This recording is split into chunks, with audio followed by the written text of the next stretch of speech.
So we are recording now. So Joseph, please don't say any more racial slurs.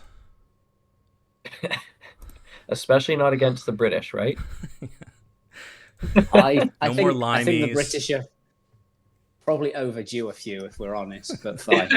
Perhaps 200 years of colonizing. No, Yeah. I was telling Tim before you came on, he's like, Stuart's British, don't make too much fun of him. But my on my dad's side, my grandpa's English and my grandma's Scottish, so you're like a brother. Perfect. Yeah. Right. Is there a way of joining a game with a code? Like the Roll20 game?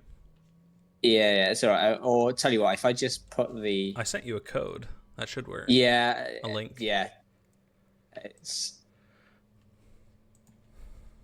maybe I can actually one. Yeah, I'll probably have to do it this way. It's all right.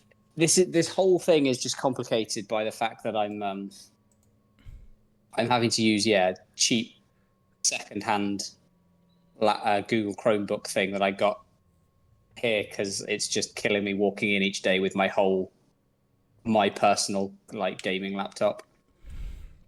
Oh, that does sound annoying. Because previous places they have bought me IT stuff, and I haven't had to lug my own thing back and forth every time. Mm-hmm. So, yeah, I asked Joseph already, but similar question to you. Like, what kind of experience do you have with tabletop RPGs? A fair bit, although not so many different games. I've been DMing a game with friends back from uni for like 5 years now, with 5e. And I've done a little bit of Call of Cthulhu, and there's a few other game systems I want to try that I've seen the rules of. But yeah, not so many different groups. It's kind of all just been like the one group mostly. And usually as a DM, to be fair. Okay. Haven't had much chance to be a player. Okay. I may do things a tiny bit different from what you're used to. Don't be scared. Just humor me if you don't mind. Fair enough. Okay. So I think I have Roll20 up and running as well now. So wonderful. So just for Joseph's benefit, I thought I would quickly go over what tabletop RPGs are. So it's basically just a game where we're all playing pretend together, where the players are pretending to be a character in a world that treats the world as if it was a real place, and the DM is pretending to be the world and all of the rest of the characters in it. Okay. Stu, do you agree with that? Yeah, I think that's a reasonable summary.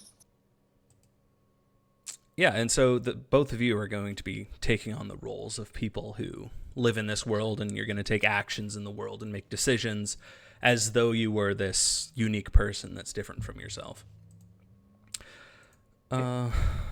Next, I thought I would go over just a little description of what this world that I'm running is like. It's sort of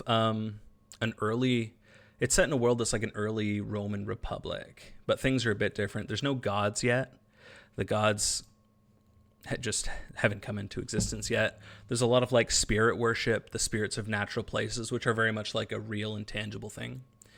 The game is set in a bit of a far-flung outpost called Salernium, which has been mostly cut off from the rest of the Republic just by enemy forces. So they haven't had any contact with Samni, which is what the Republic is called for many years.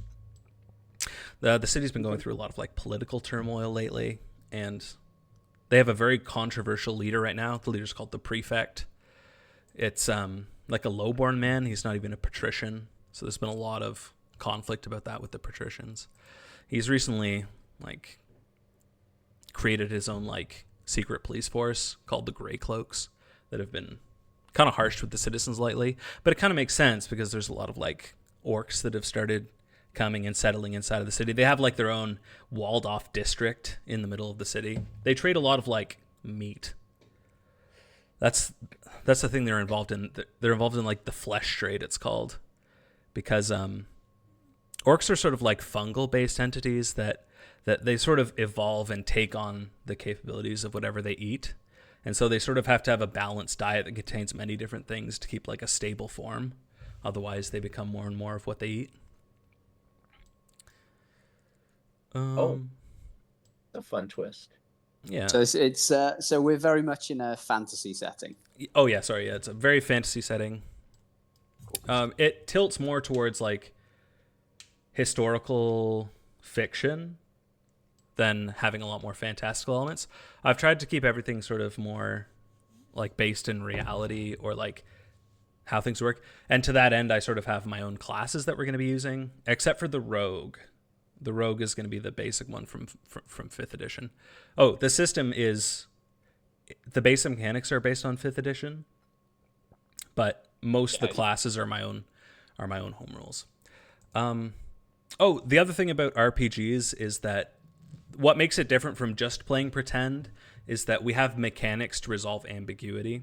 So if there's ever an ambiguous situation where we don't know what's going to happen, I will usually call for a test. So that's going to be usually it's rolled on a 20-sided die. It's called a D20, and then you're going to add some numbers, and I will announce a DC. If you pass that DC, you've passed the check, and then I will describe what happens because of the past check. I like to do it where the players describe their failures. So let's say you're trying to like sneak on top of a roof, and I'll say, okay, DC 15 stealth check. You roll against it, you get a 13. Then I kick it over to you, and you're going to describe what happens. Maybe you're like, I kick a slate off of the roof, and it clatters to the ground with a bit of noise. And then I'll go back to describing what the exact results are based on that. And then once you get into like combat, there's a bit more of a formal scheme of mechanics used to resolve that, where we're all going to roll initiative, and then we're all going to take turns in combat. And it gets resolved on a turn-by-turn basis. Usually you're like fighting to the death or doing whatever it is that you want to do. Need to know, you mentioned another game name there. Do I need to know much about it? Which game? Or something 5? Yeah, D&D 5th edition. Maybe that's what... Okay, yeah. So the game I run is basically my own rules, but it uses the skeleton of 5th edition, so it uses the resolution mechanics from that game. Okay. Yeah. So I figure we'll make characters now, and then maybe we can run through just a quick mock combat to see how that would go. And then I think we'll be done. So the procedure for building characters is on the second page of the home rules document, which, Stuart, I don't think you heard, but there's a channel called SR-Home Rules. Ah, yeah. And the first link there is a link to the document. So I like to do characters quite randomly because it sort of gets rid of your pre-existing ideas of what your character might be, and it sort of gives you a skeleton with which to drape your character over. Although, if there's something you really, really want to try, I mean, that's probably fine, but I think for like a short-term campaign like this, we'll just make random characters. So the first step is to roll what your race is going to be. So that's rolled on a 100-sided die. So if you just type in the chat /R space 1d100, that'll roll a d100. Discord or in the SR channel? In the Roll20. That's where we'll do all of our dice rolls on Roll20. Okay. So I'm assuming I have to click launch game? Yes. Oh, you're not even in yet then, okay. Not really. I was on the homepage, whatever. Roll20 loading.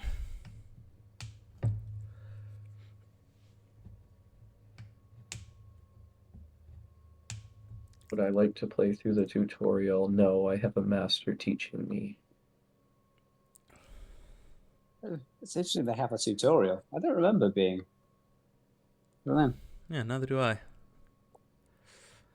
So you said it's /roll. There's also like a dice wizard on the left-hand side of the screen. There's like a bar that has a bunch of quick commands. The lowest one is the dice roller. You can also use that. Oh, yeah. So D100.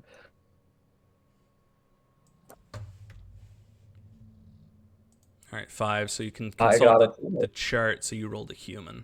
Yeah, I'm a human. Cool. So if you Okay. scroll down to page 3, you can see what benefits you get for being a man.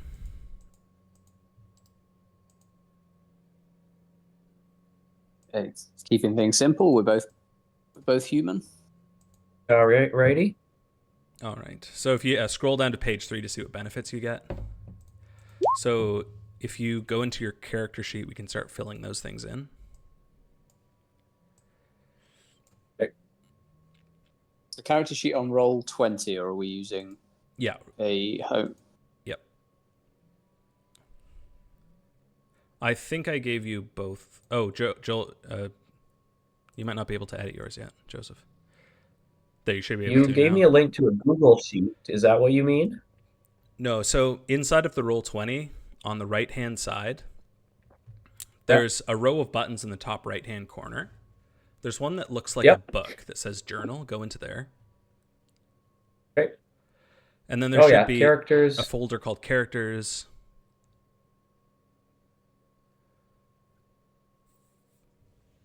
Okay. Yeah, I see that. I'm assuming Stuart is Boy Egropy. No, that's you. That they just give it a random character name when you start out. Oh, that's me. Yeah. Okay. Confused me a little bit to start with, and then I realized those were just like placeholder. Gotcha. Pretty Yes. creative placeholders. It's just like lorem ipsum, I think. Mm-hmm. All right. So race. Yeah, so the basic benefits you get for being human is that your base walking speed is 30 feet, so you can fill that in, which is the speed column.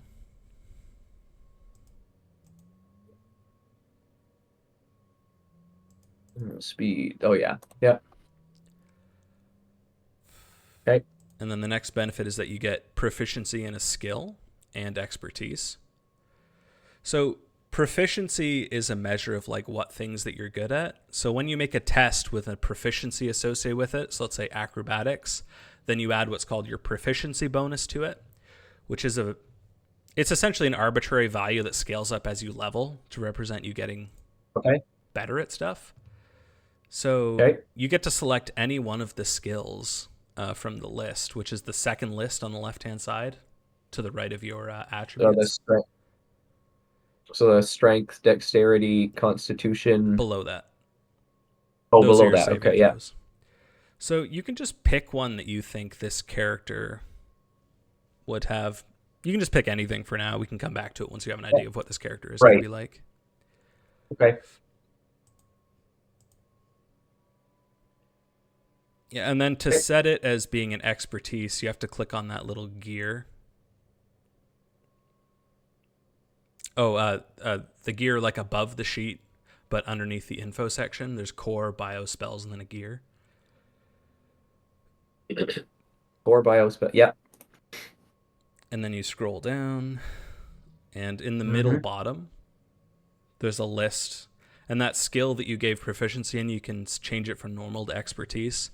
That just means you add your proficiency bonus to it twice, which means you're like exceptionally good at it. Oh, okay. And then you can stay here because the next benefit you get is you add your proficiency bonus to initiative.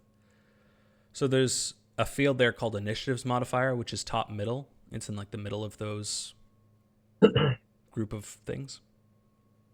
Yep. So you can just throw a 2 in there because that's your current proficiency bonus. Okay. Will that update itself later on, or will we have to update it manually? Once you hit level 5, which you never will with this character, probably, yeah, you'll have to update it yourself. Okay. I have not found a way to make that work automatically. All right. And you probably won't want to do this, but Stuart, if you want to, there's like a list of feats you can swap out those 2 features for. Yeah, I probably will just stick with simple for now. I was going through some of the, and I mean, maybe. To be honest, the reason that it's there, probably not. The reason that it's there is so you can get the healer feat. That's the main reason, just because there's not much magical healing in this game. So I just wanted there to be an option where you can get the healer feat. Basically, you can take any feat that's like non-magical, and it's not a half feat, and it's not like one of the power combat feats like power attack or Great Weapon Master rather. And then you both have a 5% chance of having some Canite blood. So just roll a D100, and if you get a 96 plus, then you are partially Canite. Okay. Oh, close, but no. All right, and then we're going to roll your social class, which is, in my attempt to be like historically authentic, social class is like really important. Okay. Yeah. So this is probably the most important roll you're going to make. Okay. Come on, Servy. 68, that's good. So you're a That was, plebeian, are we which is like... That sounds too good. Much more fun to be at the bottom of the rung, stabbing upwards. Are we rolling a 1 to 100 again? That's right. Yeah, okay. I was looking on the page and it wasn't clear to me. Oh, I see it. Yeah, okay. Yeah, at the top, it says what you're going to roll. Right. All right, so you're actually both plebeians, which is basically the free class. So you're citizens. It's one step below, like, upper class. So Okay. this is what most people would be. I know. Right. I noticed you geared the stats fairly broadly, so Yeah. So then you can both roll for your wealth. So you're going to start with 4d4 times 10 gold coins with which to like buy equipment. Do I have to type that in, or should the dice thing still be able to do it? I'm going to be honest. Rubbish. I don't know how to use that dice roller. I never use it. It's faster to type. Okay. I mean, the dice roll, if you just open the table, it's like you can just go like next to whichever D it says, then you just hit the number Right. that you need. But you can also type easily enough. It's up to you. Yeah. Oh, yeah. You can okay. just do 4 like that. Oh, that's how that works. 44. Okay, and then I would multiply it by 10, like kind of manually in my head. You can do it however you want. I think Okay, well, the Roll20 dice roller is pretty If smart. handy, you can always do it with that. Yeah, the dice roller on Roll20 is pretty smart. If you like do 4d4 times 10, I think it'll do it properly. right. Well, I just lost the chat, so I need to figure out where that went. So I'm looking at the map. Probably. Top right-hand corner, there's Yeah. Yeah. like a little hideaway thing that has there we 3 go. bars. Yep. That's a very small little hideaway. Okay. Oh, mine didn't roll yet. Okay, so what did we say? 44. Yours rolled it. It chose for me. Oh, it did? Okay. What did I get? Oh, I see. I had to. It says 9 for me. 9. Okay. Yeah, So that means and then times. Yeah, so the gold, like the currency section, is bottom middle of the character sheet, first page.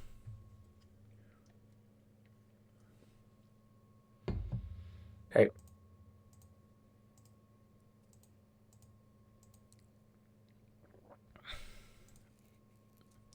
All right, and then you can record somewhere, or just remember that you have citizenship. So this affords you certain rights, like the right to bear arms, and like the right to be judged before a judge in the city gates, stuff like that. You can't be like imprisoned without recourse. Hmm. All right, the next section is your hometown. So that's another D100. Okay.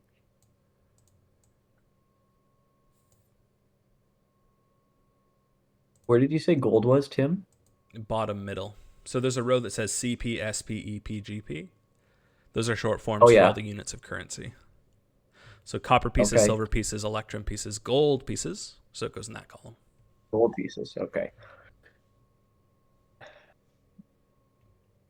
And then we're rolling another D100. Mhm.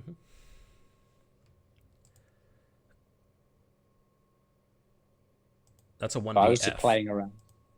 Yeah, I was curious what that was. I already rolled. I was the rolling one. Did you guys both get 7? Yeah, apparently. The odds.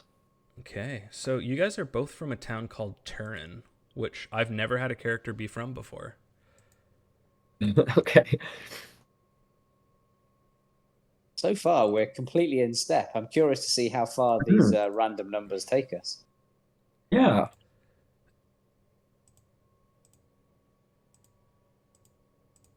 Okay, I'm just going to reveal it shall for you on see. the map to show you where it is. All right, so it is there. It's actually a coastal town that's on the sea, and it's sort of surrounded by like bogs, and it's a bit overcast and misty all the time. And the people there are a bit sickly from all the darkness. People always say that the Turins are like a little bit inbred, just because they have a bit of a look to them. Well, I see. But it's totally possible that you guys do not have that look.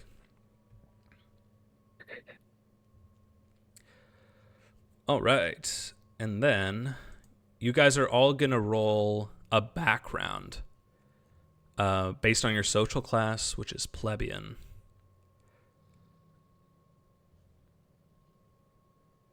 A background? Yeah, background. So it just represents like what kind of things you were doing before you became like a mercenary. Mm. Those are listed on the page below the races. It's called backgrounds, below social class. Ah, okay. Another. So that's another D100. Mm-hmm. Hey, 100. Wow. My goodness. And there we diverge. All right. So Stuart's background is that of a merchant. clearly a very bad one since I got the least money. It's in investments. And you're now a pleb, like. And Joseph, you are a tradesman. Or you were a tradesman at least. Okay. Yes. You can choose between those. Wasn't hard. You can choose between those trades if you want, or you can roll for them. Okay. So there's I might 7 roll of for them. them If you and want to see. roll, just roll a d7. Okay.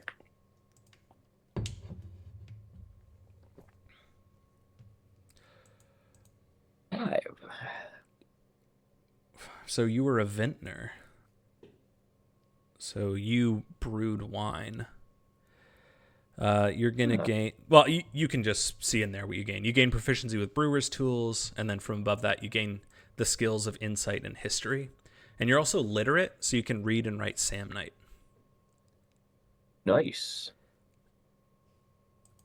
And then I think as a merchant, Stuart will be... Insight and sleight of hand, and I also can read. You may see my biases coming through based on the skills that I gave each background. Yeah, I was curious about the light-fingered merchants. Well, my thought process, I don't really use the charisma skills very much. I tend to do that kind of thing a lot more like in roleplay rather than just rolling it out. So I tried to skip or strip all the charisma skills out of the backgrounds and replace them with other stuff. Okay.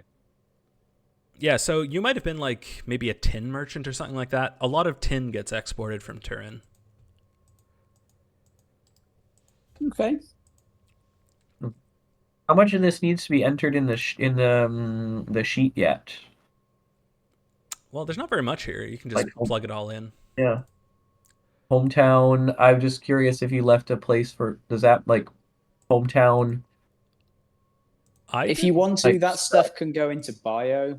Yeah, I didn't make these sheets. These are like the generic 5e sheets. Right.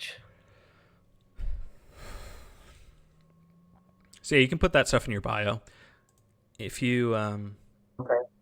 Yeah. If I need, I'm just asking like if I need to remember it. Yeah, you should remember all this stuff. Okay. Hometown Turin. Yeah, bear with me, guys. No worries. I'm smarter than the average brick, but not by much. Is that what it says about your? Oh, you're talking about yourself. I see. Ah! Oh god.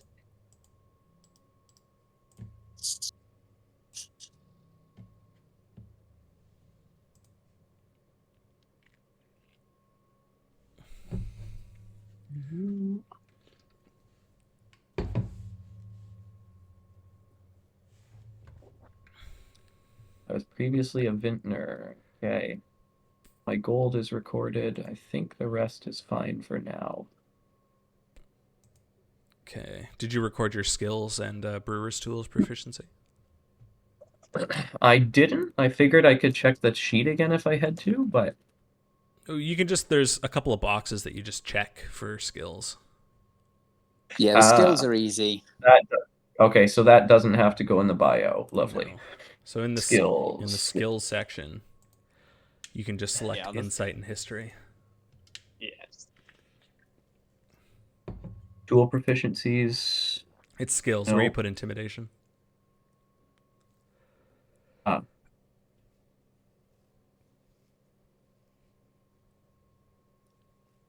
To be honest, they're the more important ones because those are ones we'll like click on to do the rolls and stuff, so it does all the maths automatically. Mm-hmm. I see. All proficiencies are less likely to come up in my experience of D&D, but I don't know, maybe. Yeah, the only time you'd use them is if you were an evoker, one of the custom classes. They use their tools to like make spells.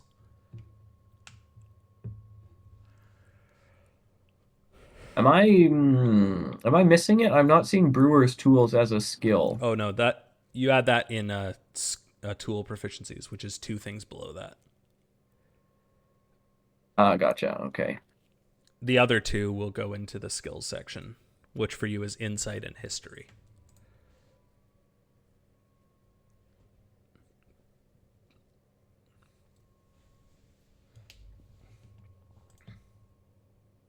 Okay.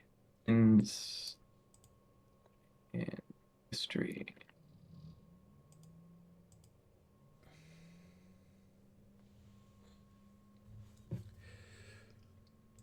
Okay.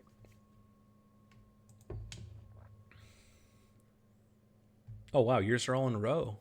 That's so nice. Mm-hmm. And then we're gonna roll your statistics, which are those 6 things, not counting honor. That shouldn't be there anymore.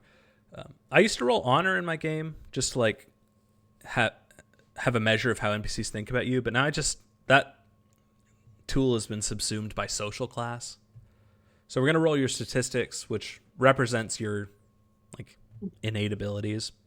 So you're gonna roll I've never 4. seen honor before. Yeah, So that'd be the ones on the left side. Yeah. The strength, dexterity, etc. Honor is an optional rule in the DMG, but yes, its role sort of got subsumed into social class, which makes more sense in this. So for stats, you're going to be rolling 4d6, drop the lowest. So you can do that as /r 4d6 d1. So drop the lowest, and you're going to do that 6 times, and then fill them in order, from strength to charisma. Okay. So no space with the D1, so that'll actually be 15. Okay.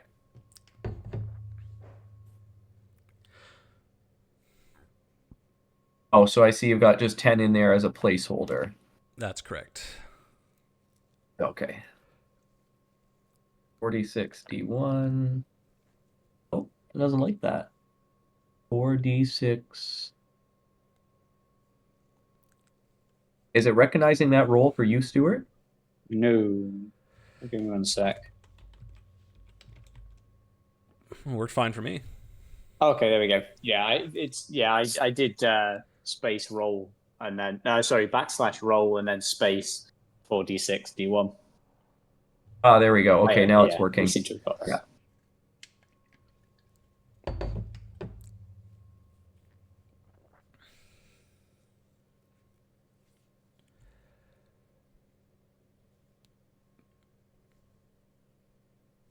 So you want us to just do these in order rather than picking which That's right. ones go where to try and figure out.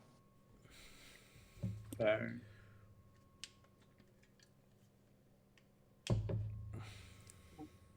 would actually be 13 would be a relatively high score.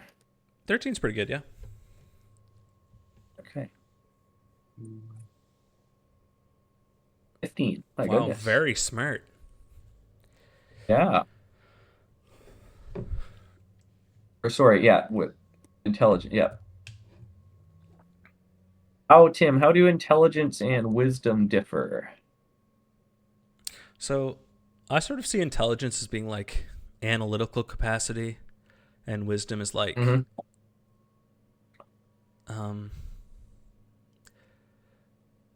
I guess knowing in how to real life, interpret that. Right. How to use it well. Sure, yeah.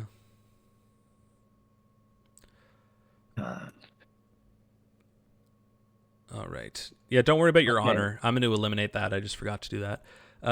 And then because of your racial bonus from being a human, you increase all of your scores by 1. Oh, okay. 'Cause humans are just generally good at everything. Okay. I assume some of the other races would have a positive or a negative boost to some of those. Yeah, so Canites, like if you have very pure Canite blood, you would get like an additional +3 to your charisma. Oh, okay. Yeah. And one would assume that orcs just have negative charisma. Yeah, if they were a playable race, they would, but I mean, I don't think it really makes sense in this, socio-political environment to really have a player playing as an orc. Right. I forgot. I thought you did, but yeah. So it's, I'm just scrolling back. Mostly men, a few elves, even less Lysantarius and Primaris.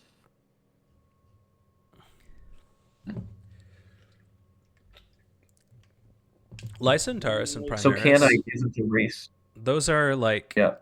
Those are sort of like constructs because every location has like a spirit, and depending on if it's like a human location or like it's natural, those will be lawful spirits or chaotic.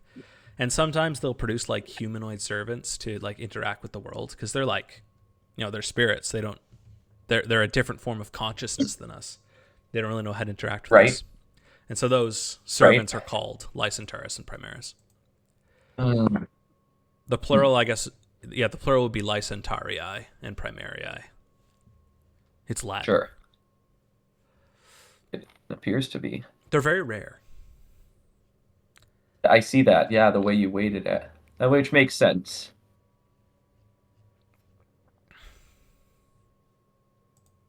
Okay. And then the last thing we have to do is pick our classes. So you've got good strength and good intelligence. So the ones that make sense for you would probably be fighter or evoker. I would not recommend evoker. They use intelligence and a little bit of charisma, but they are by far the most complicated class. And they really benefit from like a long-term campaign so that you can build up sigils.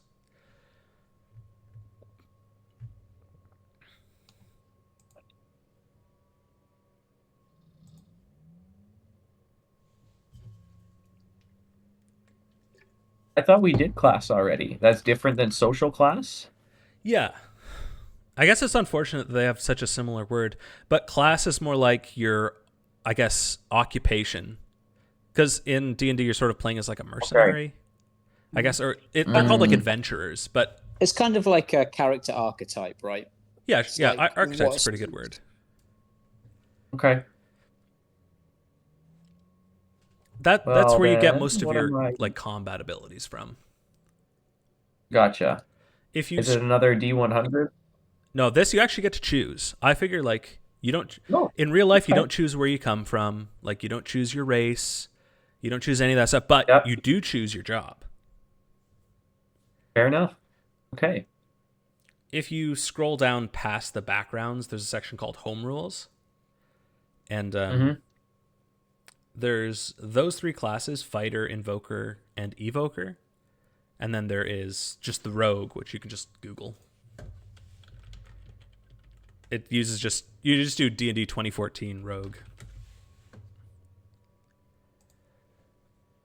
It's probably even in Roll20 as well, to be honest. Although Yeah, it probably is. Yeah. it's probably better formatted off of Roll20.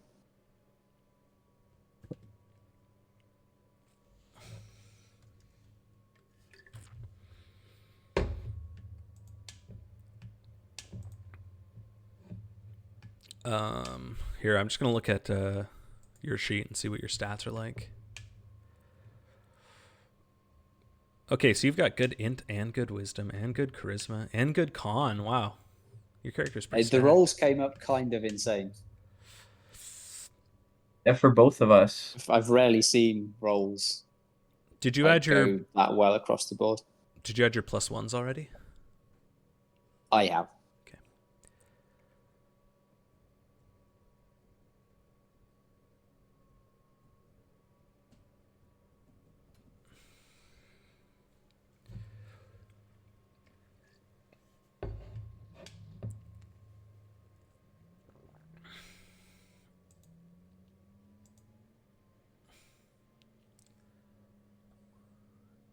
Okay, so fighter. Tim, which one did you say was the hardest? The evoker? The evoker, yes. Okay. So you might sort of think of them like a wizard. That's the closest thing I would compare them to. They're similar to that, but there's no like spell slots. It's a roll to cast system.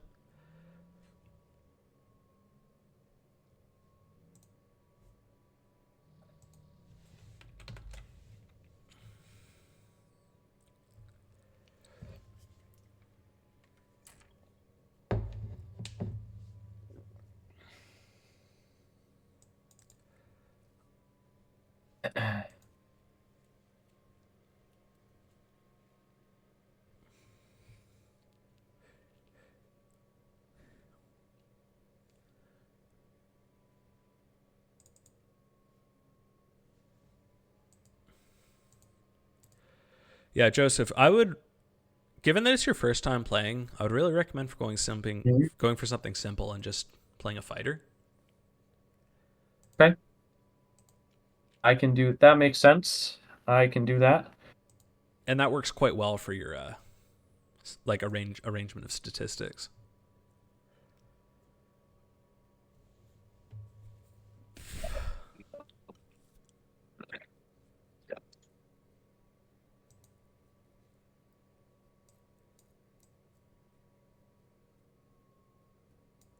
Okay.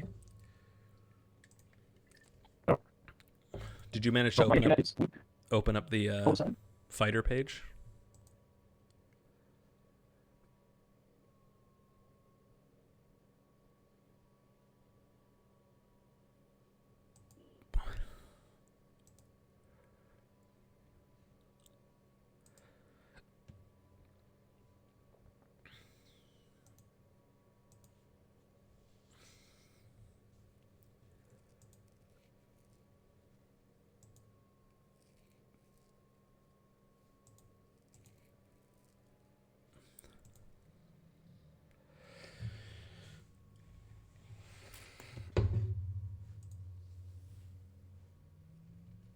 Joseph, are you there?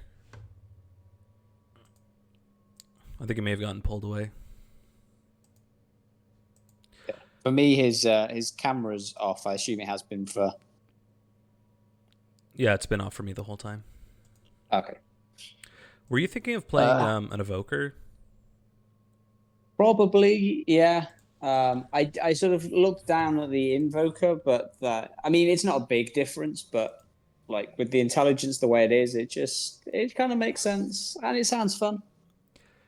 Throw a bit of magic around. Mm-hmm. So the invoker, I'd sort of compare it to like maybe a paladin or a bard, where it's like you're buffing yourself and your allies, but mostly you're going to be fighting like a fighter. Yeah, and I don't really have anything. That's the weakness in my stats, such that it is the strength and dex are both pretty rubbish for that. So, yeah. Okay. Evocation does seem the sensible one. All right. So I've got like. All right, I'm back. Welcome back. So I've got like a spreadsheet that you use to build your spells. It's sort of like automated, so you don't have to do too much like mental work. But I just have to get that ready with the spells that you've chosen. So if you go into the Evoker, you start with one sigil from Jolt, Chill, or Sear. So those are just like, it's sort of like a damaging cantrip. Oh. So I'm just trying to. Are they further down the evocation? I mean, if they're all. So if you have the Evoker open, it's under the paragraph Evoking. So you can think of them like. I'm in the home rules bit. That's what you mean, right? Or is there a separate document? Yeah. So go to the home rules and scroll down to the section labeled Home Rules, and then there's a paragraph called Classes, which have links. Yeah. I saw that. Click Evoker. Yeah, I just couldn't see the spells in there. Oh yeah. So in there. There's like the third paragraph, which is labeled Evoking.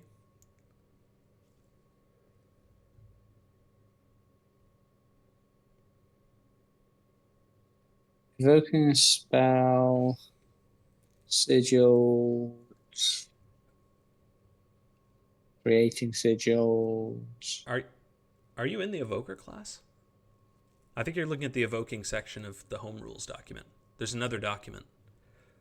Oh, sorry. I thought that's what you meant. Oh, sorry. Oh, okay. No. I was in the home rules document thing. So go into the Evoker class.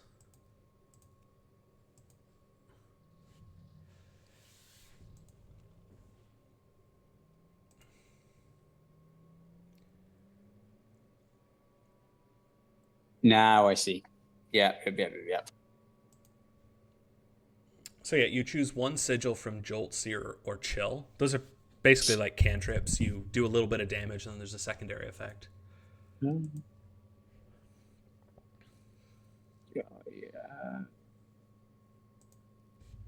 And then I will do Fighter. Do I have something similar where I have to choose certain sigils or abilities? Yeah, you have one thing you have to choose. Okay, while he's looking at that, I'll do yours with you, Joseph.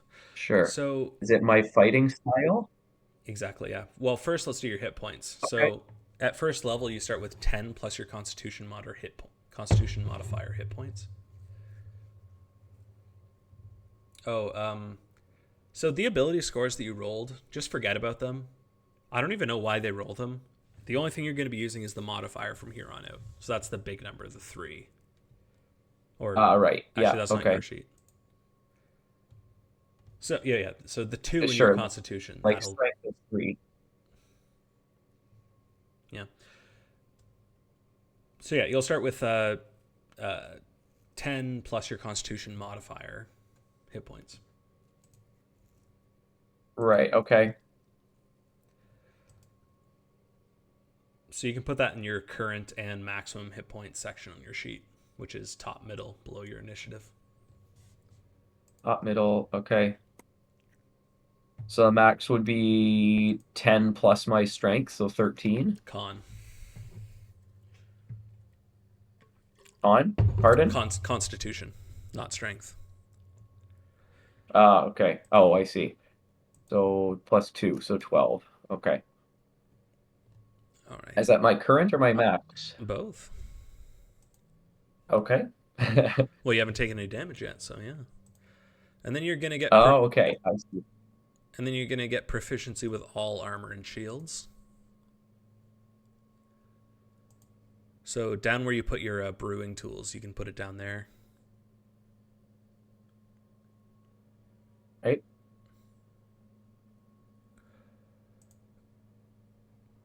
Actually, I guess it'd be other proficiencies in languages. Okay. It's an armor type. Okay, or is it a weapon? I'll just put them in for you. It's no problem. Okay. Okay. Armor. It's just this you never really use again, so I'll just throw it Okay. in for you. Thanks. So this just means you can use armor and shields, all types, without penalty. And then you're going to choose three weapons, three of any weapon that you can, when you make attacks, so that you add your proficiency bonus. It's called proficiency. Okay. Is there a list of those somewhere? Yeah. So the section beside equipment on the Roll20, so upper right-hand corner beside the book, there's like 3 books. So we're back. It's called the compendium. Upper Roll20, so we're not in my character anymore. We're on the 3 books. Yep. And then if you search in there weapons,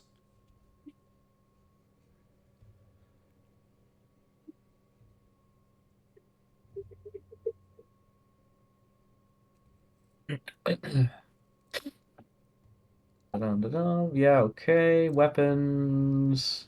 so yeah, choose the second option, weapons, which says FBR 14. Yep. And then it'll have rules for weapons, and if you keep scrolling down, there'll be a list of weapons.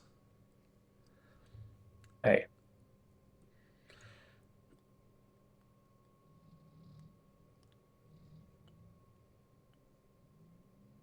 You can basically just pick whatever looks cool to you. I mean, it's always useful to have proficiency with like a ranged weapon and maybe a melee weapon. You've got good strength, so you'll probably be in melee.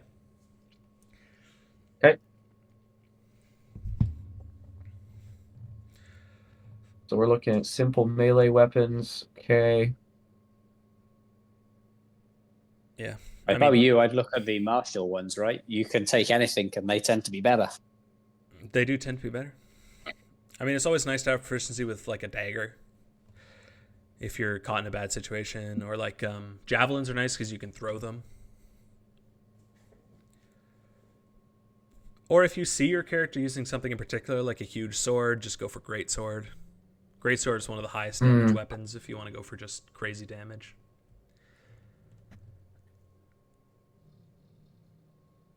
And you said I get to pick 3. That's right. I think you can actually drag them onto your character sheet. Oh. That would be very handy. Oh, no, you actually have to drag... You have to drag the proficiency from that list. So if you just search out the weapon that you want in that list, so search out like greatsword. Okay. And then it'll say greatsword proficiency. You can drag that into your sheet and it'll automatically add it. Okay, so that would be back on my character descriptor page. No, like inside the rules section, the Oh, compendium. okay. Search greatsword on there, scroll to the bottom where it says proficiencies, grab it and drag it onto your sheet. It'll automatically add it for you.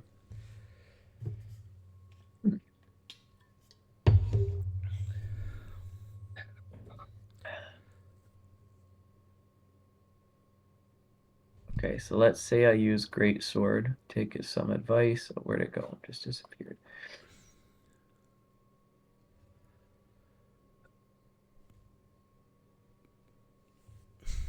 Oh, trident has a thrown range. Interesting.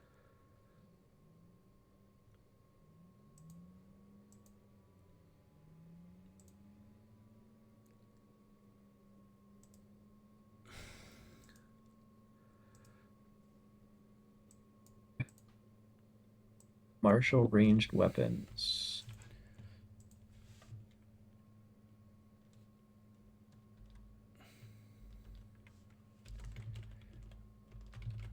Hey, Stuart, did I tell you that Joel misspelled your name?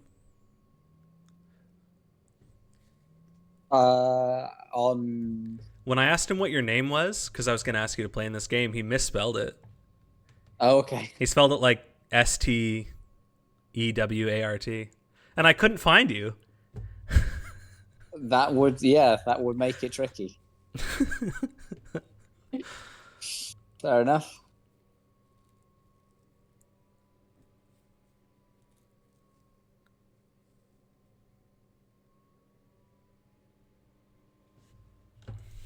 I was like, boo, fake friend. Yeah, I mean, I guess I don't write my name down very often.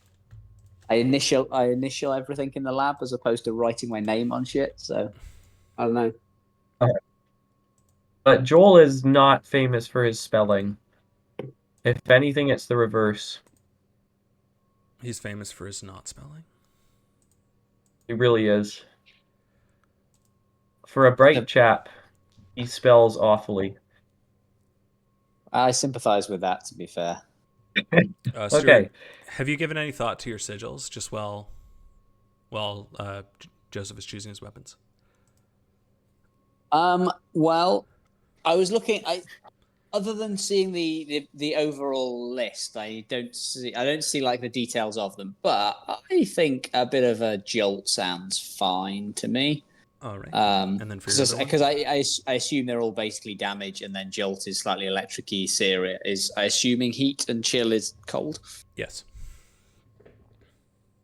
Yeah, because I don't know if this page is supposed to have those on, but I can't see what the additional effects and stuff are. But those, and then ward and shield. Is shield just the standard 5e up your armor class briefly, and then ward is just reduced damage? So shield lasts for they're a little bit different. Shield lasts for 1 minute, and it gives you a +1 bonus to your armor class. But you can like scale that up.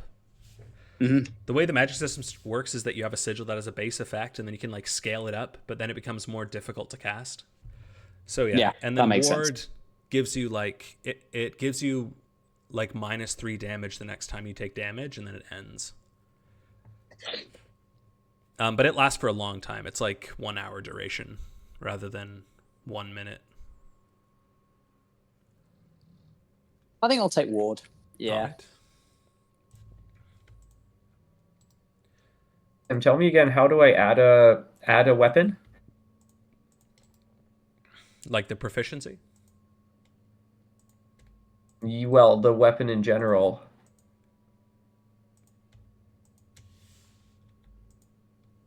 As in to be able to attack with it. So yeah, you can just look up the weapon that you want to add. Yeah, so sorry, in my character sheet or in the rule book? In the compendium. Okay. And then just grab what you want to add and just drag it into your sheet. It should say accepting drop from compendium. Then you know you've done it right. Okay.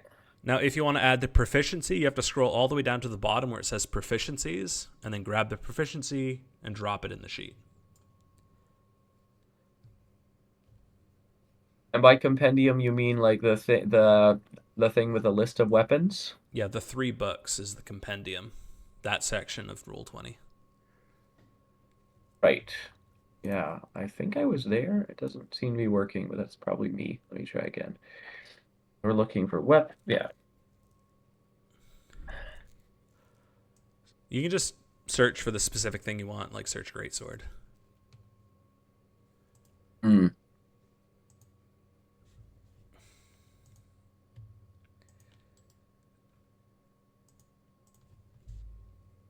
Okay. Is there And then Stuart, what secondary and tertiary spells do you or shapes do you start with?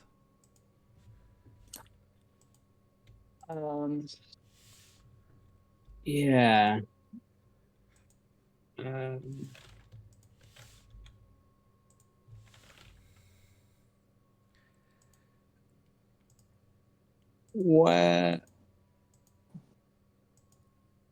Whereabouts are they? Because I don't see the shape. There's only 2 pages on this evoker thing. Okay, so it's in the evoking section. It says you know the heightened secondary shape and the gifted tertiary shape. Right, yeah. Oh, I see. Oh, okay, yeah. Sorry, there's a place where you can see all this stuff. I am just getting that ready for you. It's a way to like that's cool. That's cool. Automatically build all your spells. Yeah, no, it's because I saw that it was like that's what you have, so I was like, okay, that's what I have, and then I thought you were asking like which one had I chosen, and that's why I was a bit like choosing, but yeah, okay.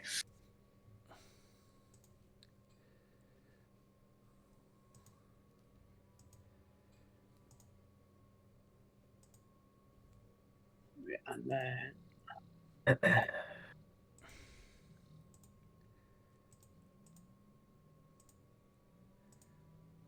can throw a dagger. That's fun. No, actually, I think I'm more of a...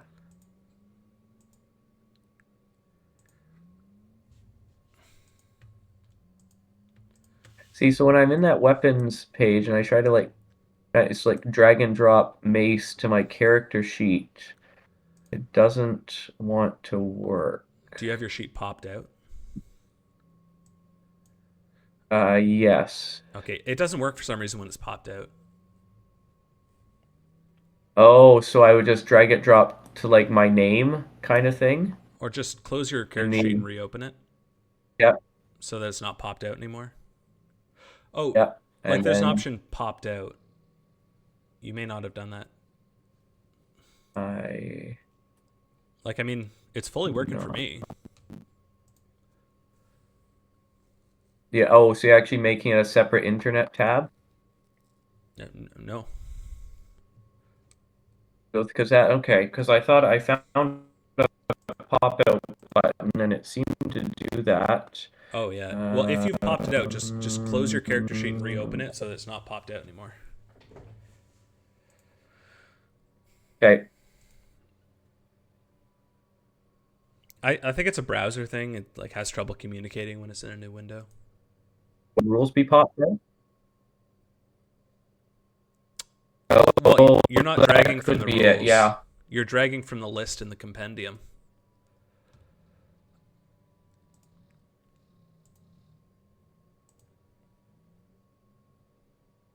Is the 3 books, yes? In the top right? That's right.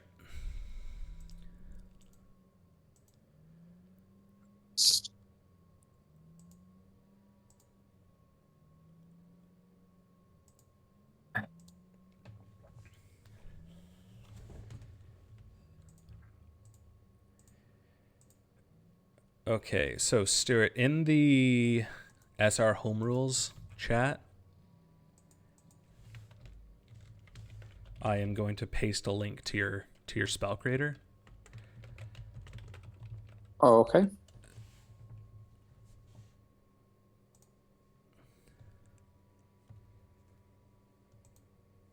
Accepting drop from compendium. There we go. There we go.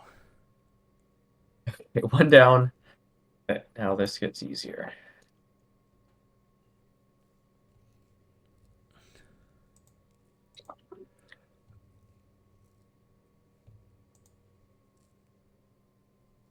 I've done it once. Surely I can do it again.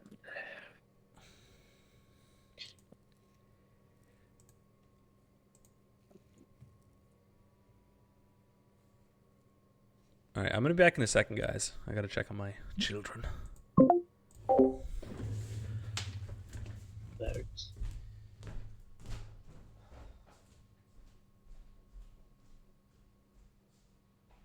So you just populating all the weapons. Yeah, apparently, yes.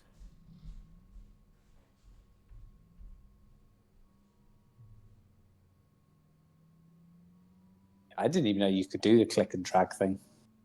Yeah, it's handy, eh? I've been using Roll20 for ages, but probably not a lot of the features. Because we when we first started playing, me and friends, we were just we were playing in person, so it was just stuff on the table, and then we just slowly figured Roll20 out as we went along. Okay, yeah. Interesting. So most of us already, or my friends already had their character sheets as like physical things and just various other ways of making it work. So we just we still do a lot of physical dice rolling. There's a lot of physical dice being rolled, and then we just tell each other what the numbers are. Okay, yeah. Gotcha. Normally, my players end up living in fear when I actually do a digital dice roll because it means the big numbers coming. Like if I can't be bothered to roll that many physical dice, and I'm reaching for the digital. Right. Like, are there actual 100-sided dices? Oh yeah. Yeah, I've got. Well, no, sorry, not 100-sided. I mean, you can buy them, but they're stupid and pointless. You do it with 2 d10s. Sorry. Yeah, usually you roll 2 10-sided die, one for the ones, one for the tens. If you roll 2 zeros, it's a 100. Okay. Gotcha. Did you manage to get onto that sheet, Stuart? I'm getting there. Work in progress. All right. Even though I've killed the Discord chat, yeah, this computer seems to be chugging. I mean, it cost me. I need to check actually. They were supposed to send me a partial refund because the number keys don't work, but even without the refund, it only cost like $70. So. Oh, so Not Joe, you're also gonna have to pay for those weapons if you're actually gonna buy them. So you can just look at their price Okay. and then just subtract it from your gold pieces. The conversion Okay. for the currency is there's 10 silver pieces to a gold and 10 copper to a silver. Okay. I don't know how easy it is to look up into the compendium, but if you want, I can let you know as well because I happen to have the physical copy right there. Wow. Lovely. Okay. I'm Unfortunately, curious. I wanted to see it once for myself, and then after that, I'll trust. Not actually seeing a cost in the compendium, Really? which is You can always just Google it, just like at least 5e equipment list or 5e weapons list. okay. Or ask Stuart. Yeah, or ask too, yeah. Okay. So I've got yeah, what's mace? Mace is 5 gold. Okay. How about a javelin? Javelin is 5 silver.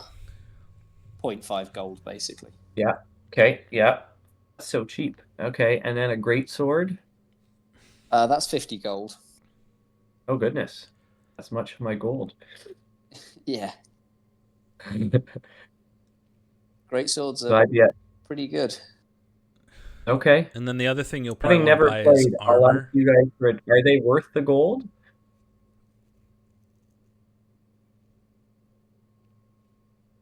Are they worth the gold? That's a very philosophical question that I'm not sure how to answer. You probably don't need all the weapons to start with, right? Right. So long as you've Said got something three. to hit things with.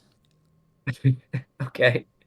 Because And perhaps one to having throw. proficiency means that you can use it, but you're probably only going to be using one of them to start with. So, I mean, great swords are good, but it's not going to leave you, with much defense. Because there's also, there's the question of armor, which, I mean, armor is going to be expensive for the amount of money we have. I mean, the classic starting one is, I think, chain, which is AC 16. 50 gold. Oh, 50 gold. Okay, that's not bad. For a chain shirt. Chain mail is 75 gold. Oh, it's brutal. That is most of our gold. I mean, in more classic D&D, you start with your starting kit will be weapons, armor, and then a little bit of walking around money. So, Okay. but I haven't really looked at what I might. I mean, I guess because I don't need to buy so much stuff, I will be flush. Maybe I'll buy myself a quarterstaff just to have it, just for the look. Mm-hmm. All right. If So you're a wizard type character. Flash looks out like on a full 2 silver. it looks like you're in the sheet now. So I'll just quickly go over the spell generator. Yes, I am. So all the stuff that's shown in green are the fields that you edit. Everything else should fill itself in automatically. So we start with our primary shape, which defines the spell's basic effect. If you go to the next page, which is called Shape Effects, it'll give you a list of all of the shapes that you currently know and what they do, and their DC. The DC is just the number you have to roll against when you make an evocation check to try to accomplish the sigil. It says NA because you don't know any profile or ameliorating shapes right now. All right, so back to the spell generator. The next section is the profile shapes. Those modify the targeting of the sigil, but you currently don't have any. You don't know any. Next is ameliorating shapes. Those make the spell easier to cast, but they add a downside. It's something like adding a save to the spell, or it forcing you to make an attack roll rather than it automatically hitting. You also don't know any of those. They will... Actually, I think you should start with one. I'm going to change the rules so you do start with one. Or like adding concentration if it's a sustained spell or something like that. And then you have secondary shapes. Secondary shapes modify the primary shape, and you can add them multiple times. So distant, for example, changes the range. So if you add one distant to your sigil, it'll change it from touch to a range of 30 feet. Heightened scales up the basic effect of a sigil by the base amount. So Jolt does 1d6. If you heighten it once, it will You get 2d6. do 2d6. But these also increase the DC. So right now you see you've already gone up to DC 14. If we add 2 more heightens, or 1 more heighten, it'll go up to 17. So it costs 3. Like, it increases the DC by 3 to heighten it. So then you're up to DC 20, which is quite difficult. Yeah. And then you have tertiary shapes, which can be added up to once. The only tertiary you have right now is Ward, which changes the targeting from just you to possibly you. Wait, why is it saying NA? I think it was taking a second to update for the ward. Oh, I see what you're saying. Sorry. Oh. Okay, well, there's some kind of error in the sheet. I don't really know what that is. I'll fix that before we start tomorrow. Okay. Anyway, so tertiary shapes give like a change that can't be done more than one time. Let me just hide all this real quick. So once you have an effect that you're happy with, you can copy it to one of like the quick slots below. So I made macros that do that. So you just press Control, Alt, Shift, and then the number. So I'm going to do 1. Oh, I think it doesn't work with the number pad. I think you have to use the actual like numbers at the top of the keyboard. Okay. Alt F1, you say? No, Control, Alt, sorry. Shift, 1. Oh, slot 1 experienced an error. Apparently it did. Okay, well, I don't know what's going on here, but I'll fix that also for tomorrow. Oh, okay. I also love that when I click on details, the details it provides me is the exact same error message. Oh, I think I need to give permission for macros to run. Yeah, there we go. There we go.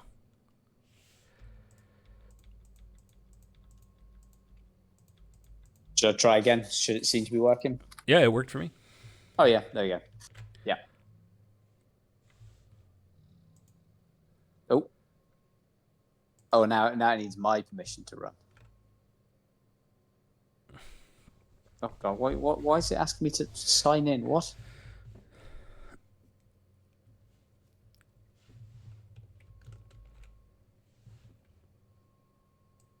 Okay, so anyways, yeah, slot number 1 is at least working. Oh, there we go. So, yeah, the way evoking mechanically works is that your sigils are like inscribed onto like a blank slate, like either like a piece of clay or carved into a stone or like carved into wood. And it's like the physical shape of the sigil that produces the magical effect. So like the more complicated and more difficult DC your sigil is, like the larger it gets. So you've got to hold it in hand to use it. When you want to evoke it, it takes your action. Usually there are some things that would make it non. Anyway, it takes your action and you make an intelligence check, which adds your evoker level to it. And you have to beat the DC. Proficiency or no? It doesn't scale off of proficiency. I couldn't really make it work like that. So it's just your intelligence and your evoker level. So I guess that would be +4 for you. And then you have to beat the DC. Yeah. Yeah, that's pretty much... That's pretty much everything. Like carving or preparing new sigil, is that just like a sitting around in a bit of free time, carve a few of them out, or? So in the home rules document, there are rules for that. I vaguely remember seeing something about them. Yeah. Yeah. So it basically just takes downtime, but you can start with like whatever you want, as long as it's not like something that you couldn't reasonably do, like with your current skills. Then you can start with basically whatever you want. The only other thing is, if you roll a natural 1 on an evocation check, there's like a critical evocation failure. And there's a chart for that under the evocation section of the rules. You'll want to like save that to your desktop maybe, or even like print it off or something, just so that it's very handy for reference whenever you are evoking.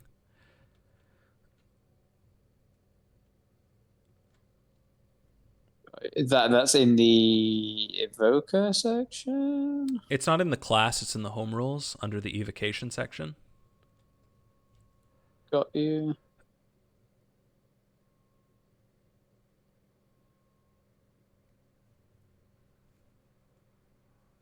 Oh yeah, there's the creating sigils. I see that now.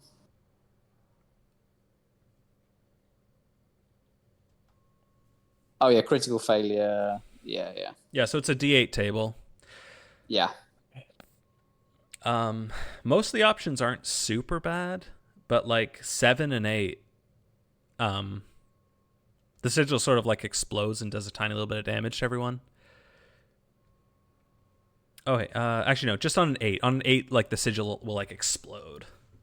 So it is like a little bit dangerous to be evoking like all the time. Got you. I'm hearing run straight into the center of the forum and immediately start just upping the DC as high as I can and just start spamming all of them. That'd be very funny. That would be extremely funny. All right. Did you get all of your like class stuff?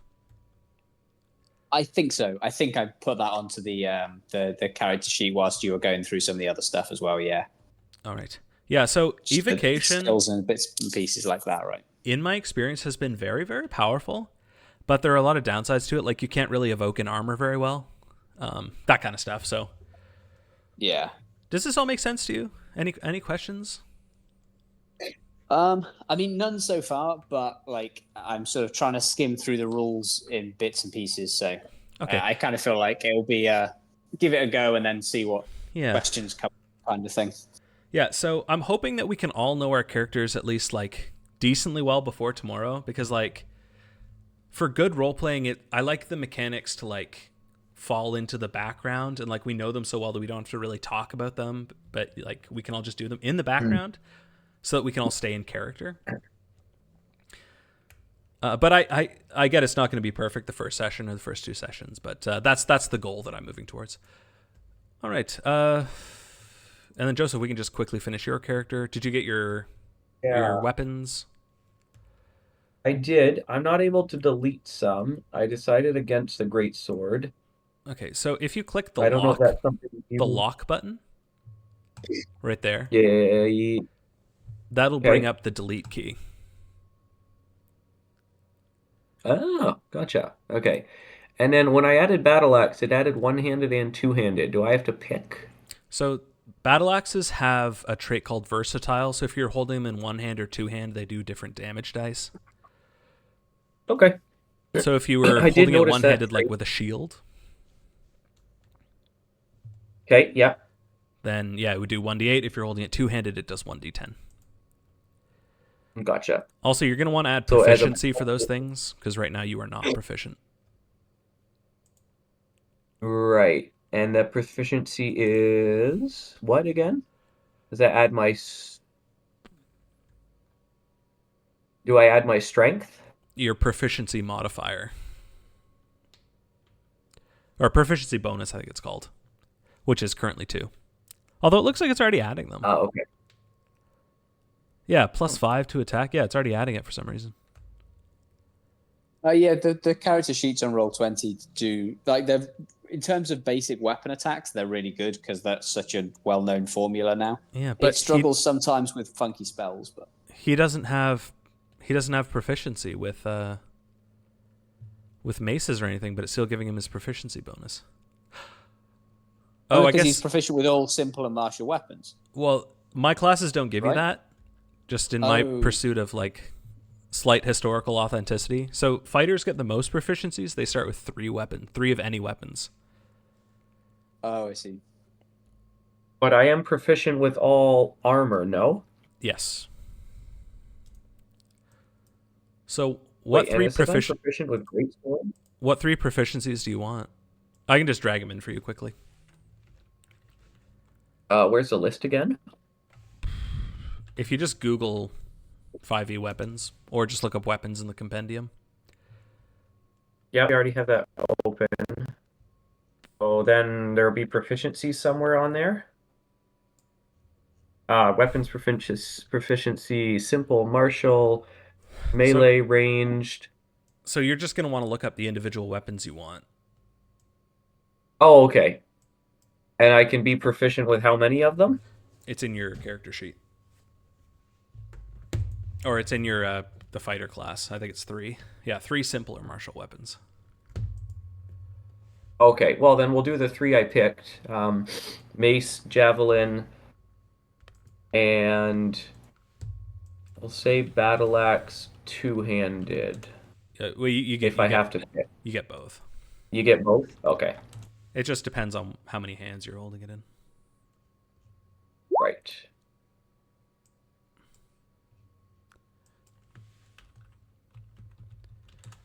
The weapon mace.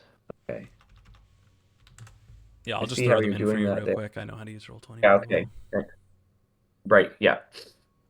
At least now I can see how you're doing it, so I would be able to in the future. Do you want greatsword or battle axe? It looks like you have both weapons. Oh, I meant to get rid of the great sword because it's too expensive. All right. You can do a maul if you want. Mauls are a little bit cheaper, but they do the same damage as a greatsword, but they're bludgeoning instead. Hmm. They don't look as Don't snazzy, but don't they like- functionally are the same. That's true. Don't they not. do significantly less damage? So mauls do 2d6. A battle axe is 1d10, so it's not a huge difference. But having 2 okay. damage dice is nice. It makes it more reliable. Right. Yeah, it As turns opposed into a normal to- distribution rather than a flat distribution, if you're mathsy. And it also interacts I am with the fairly- great weapon yeah. fighting style very, very nicely.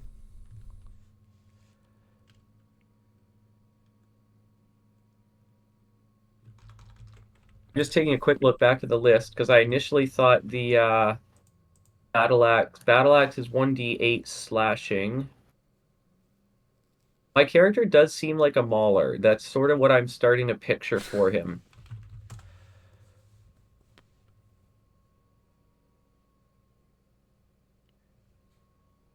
So 2d6 versus 1d. Yeah, and it's the same price as a battle axe. Right. I actually kind of like the versatility of the battle axe. I think we'll just keep it. Sounds good.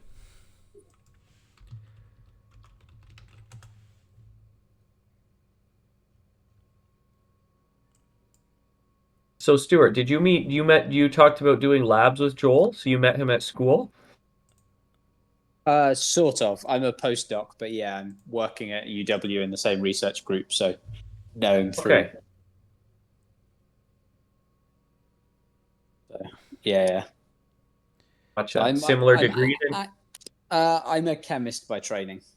Okay. So I'm now in chemical engineering, same as Joel. But yeah, I'm a pure chemist by degree.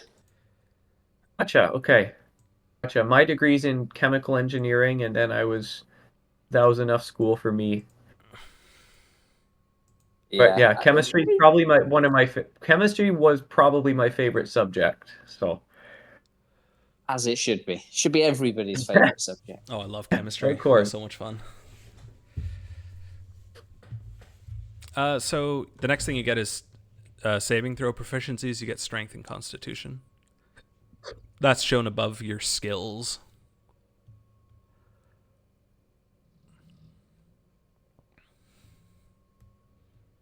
I know I saw that somewhere. So what does that mean? Saving throw proficiency. Occasionally you'll be called upon to resist effects like the fear of a dragon or like dodging out of the way of a firebolt. Those call for a roll called a saving throw.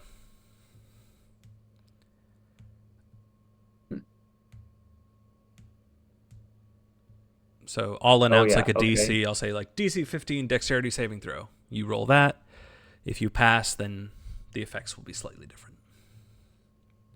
So you can put a check Okay. mark besides Constitution and Strength.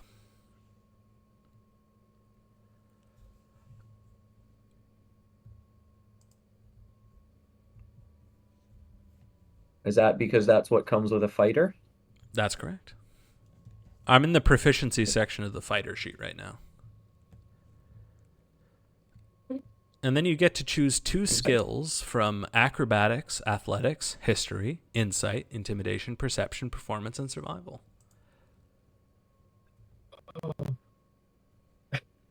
This is a lot. Like, I can sort of, by the name, I can kind of guess that it's going to be at least somewhat similar to, real life. But my goodness. Yeah. I get to pick 2. If you've never done it before, I can totally understand. For me, this is all old hat. Right. I would imagine there's some amount of, like, syncretism between certain skills.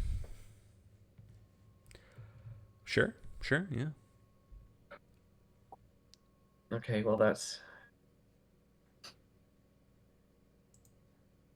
Already got several checked off there due to my class or something else. Due to your race and background.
Yeah.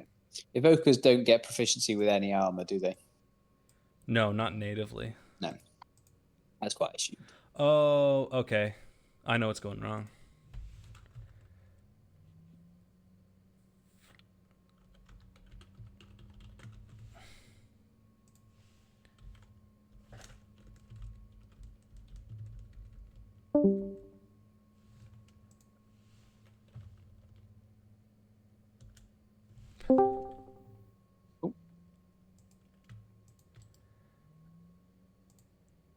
Okay, that should work now. For Stuart, for your sheet. Oh, on the generator thing. Yeah. Okay. The other thing, I need to plug my phone into charge, which means I may need to switch headphones around. All right, we'll keep going with Joe. Joseph, do you choose your skills? I didn't because my internet just crashed. Oh, no way. Yeah. Opera. My browser. Well, that's It pretty lame. really is. I don't know. I don't think there's any good browsers anymore. No, Chrome sucks. It uses so many resources. It's unusable. Right? I know. And that's why I went to Opera, because it used to be considerably better for that, but now it's not much better. Isn't Opera run off of like Chrome? Isn't it based on Chrome software? Can't remember. There's like 10 browsers these days that are all Chrome. Right. I forget which one is which.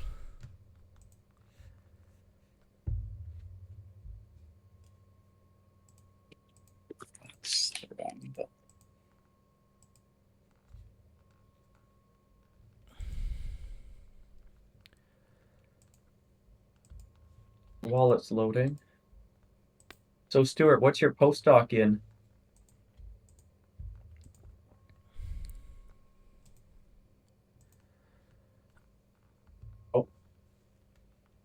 It looks like it's just me and you, buddy.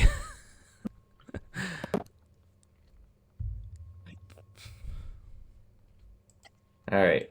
Launch game again.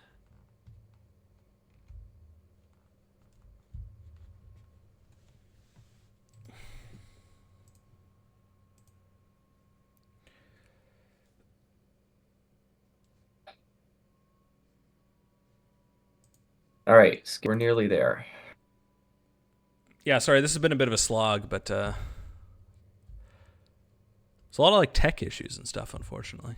Hopefully we'll be good for that tomorrow. Yeah.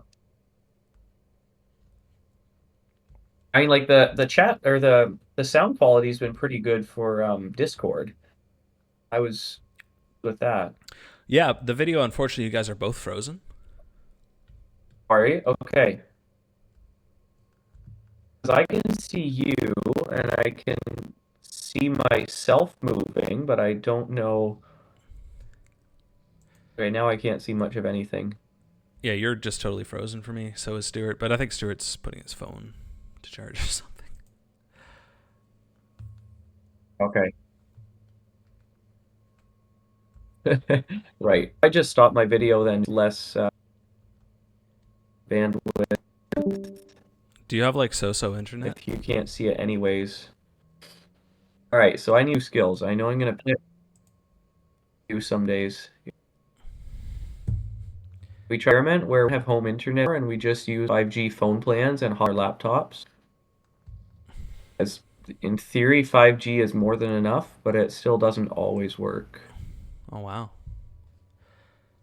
Yeah, we got fiber like 6 months ago now, or 9 months, something like that. Oh, Yeah. so nice. We used to have Okay. like crappy satellite before this. Right. What is that? What does that cost? Oh, we're on a pretty good deal right now. I think it's like $70 a month or something. Okay, yeah. Right. But I think it's gonna go up once our like first year is over. So I'm probably gonna like switch to Bell or Right. something, and then go back to Rogers once my Bell first year is done. Exactly. Once Rogers offers you a better plan to leave. Exactly. These skills, sleight of hand, stealth. Stealth seems useful. Yeah. Ah, If you're gonna be wearing heavy armor, it makes you worse at stealth. okay. Just something to think on. Right.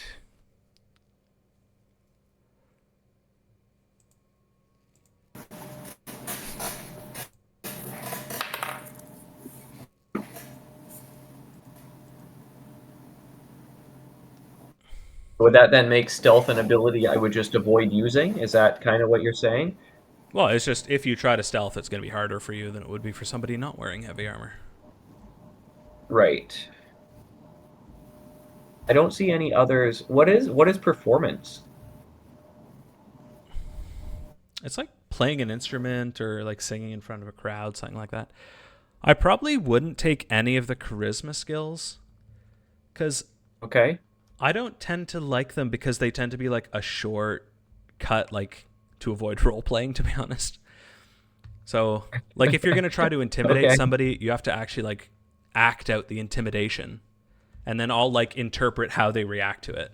And then if I think it's still like if I still don't know what they would do, then maybe I'll call for intimidation. But I think most of the time I can just decide what other people are going to do. Okay.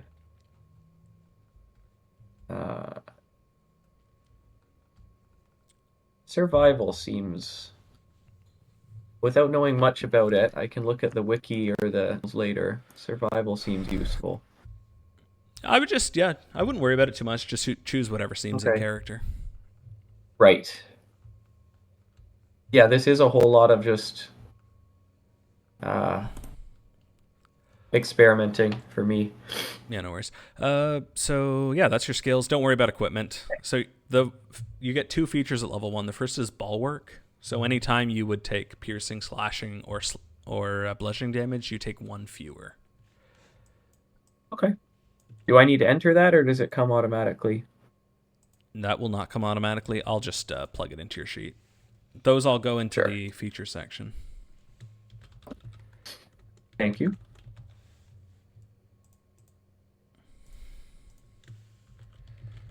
And then you get to choose a fighting style, which is in that list there.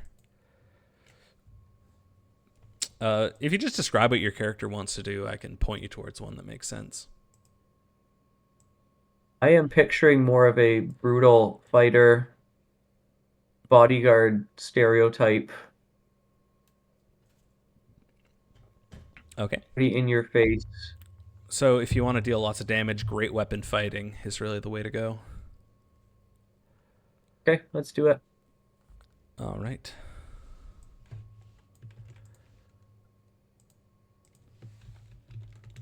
I'll copy that as well.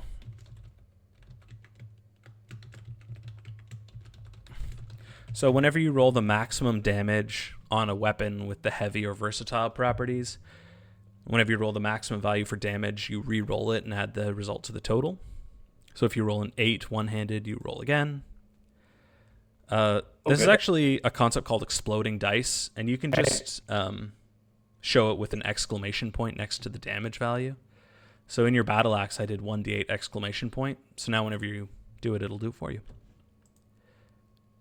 Let's see. Oh, there we go. It happened right away. Oh, cool. So if you hover over the number, you see you got 8 plus 6 plus 3.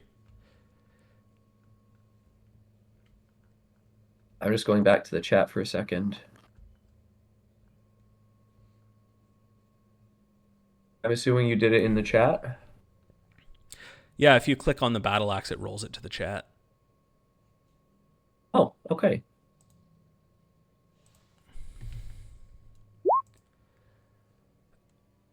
There you go. You got it again.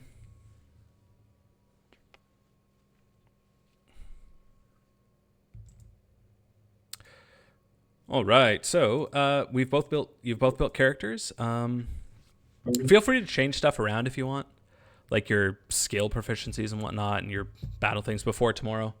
Now I think we'll just quickly go over like how the game is played, the social contract, and then I think we'll be done for the night. Oh, we'll talk about where you guys want to start. So the way the game is played is we sort of take turns between the players in sort of like a pseudo turn order. It's not like 100%, but it's sort of like, so you say what your character does, Stuart will say what his character does, and then we go back and forth, and I'll like describe the results. So you can say like, so let's just say that you guys are going in to meet like one of the patricians. You say like, oh, I wave to the guard, and I tell him, oh, we're going to see the prefect. He called for us to meet him today. And the guard says, oh, very good, sir. And he lets you in. And then Stuart will say, yeah, I follow close behind. And then it goes back to you, and then you say what you're doing. Stuart says what he's doing, and then I'll jump in whenever I'm needed. The way I like to describe things is you don't describe anything like out of character. You don't describe what your character is thinking. You only describe what's like externally visible. So when you're describing, say, what you do on your turn, you don't say like, oh, I'm thinking how my character is afraid and how I'm scared and how I don't want to die, and so I like lash out. Instead, you just say like sweat drips down my face and I lash out with my axe desperately. Okay. Does that make sense? Yeah. I like to try to build the assumption into my game that like everything that's said is said in character, and we try to be out of character as little as possible. So I don't really want to talk about mechanics during the game. Hopefully, the hope is that we'll know this stuff beforehand. Like, I don't really want to talk about like out of character stuff. I don't want to talk about like the latest baseball game. Like, once the game starts, I want us like laser focused in. We're all in character. We're staying in character the whole time. I don't really like it when people ask out of character questions. If you feel like you don't have enough information, you can just always ask in character. So you say like, oh, my character thinks back to their experience with such and such a thing. Okay. Yeah, I get that's not going to be perfect either, and that's fine. It's something that we're trying to move towards. That's the goal? Okay. Yeah, that's sort of the goal. And it has a bunch of advantages One of the best of which is that like you get a lot more done in the session if you're not just talking about random stuff and you're really focused on the game. All right. There is a channel under the resource section which has like the social contract. So it's just like the behavior I expect from you guys and what you guys can expect from me. So the first point is just a stable internet connection, which is sufficient for video conferencing. That may not happen, but that is definitely the preference. And then clear audio and a functioning webcam. So then in-character conventions. So this is in character. We try not to talk out of character as much as we can. I'm not going to like move your characters around. That's what you guys do. And I'm not going to like tell you what your characters think. You guys get to decide what your characters think. You guys get to decide where you are, where you're going. You keep track of that. So when we make skill checks, I'm going to say that you guys describe what happens when you fail. So when I call, I'm saying, okay, DC 15 stealth check. You roll that. If you fail, you get to describe what the consequence is. If you succeed, I'll tell you what happens. So players' turns should be brief. And they typically include like where you are, what you're doing, and what you're saying. I like players to talk in first person. So you say like, I go and do the thing rather than my character goes and does the thing. And I like it to be consistent with the game setting. So don't use like modern metaphors. Don't use modern slang. No modern pop culture references, obviously. We're going to try to avoid interrupting each other. I'm not going to interrupt you. You guys are going to try not to interrupt each other. Character versus character like is permitted if you guys want to do that. That's totally fine, but no like player versus player. Yeah, like no getting angry at each other or me if we can avoid it. I don't like people eating during the game. You can drink, but like just eat your meals beforehand. We're trying to focus. And then there's a concept called co-creation. Stuart, did you ever do anything like co-creation?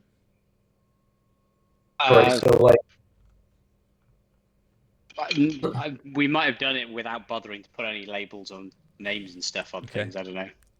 So when I describe a scene, there obviously there's going to be tons of stuff that I don't describe because it's like theoretically like a real world, right?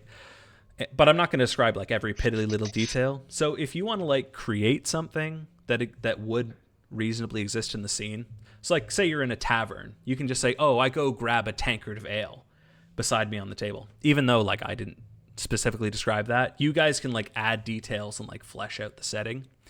That's totally fine. You can even do like pretty big things if you want, like NPCs that you know, or like an NPC that would reasonably be there. Like, oh, I go up to a guard that's standing on the corner of the street. That's totally fine. The only thing you really shouldn't be doing is you shouldn't be creating yourself solutions. Like you shouldn't be creating solutions to problems or just like creating stuff that makes it easier for you or like eliminates conflict, because conflict is really what we're going for. And if you create something that like doesn't fit within the world, I am free to alter it. So keep that in mind. Go ahead.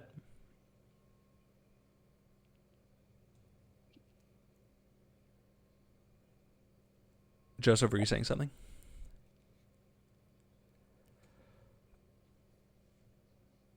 I can't hear Joe either. Joseph. Okay. Does that sound reasonable to you? Anything that you want like edited in there? Anything you want added? I'm just wondering if I gather Joe's still trying to, because I can't hear. Can you hear him? I cannot, no. Oh, okay, that's fine. There he is. Oh, no. Oh man, I wish I could hear him Not for right me. now. Yeah. Well, yeah. I mean, the only thing I would say is just because it's obviously. Oh, there we Oh, go. hey, you're back. There we go.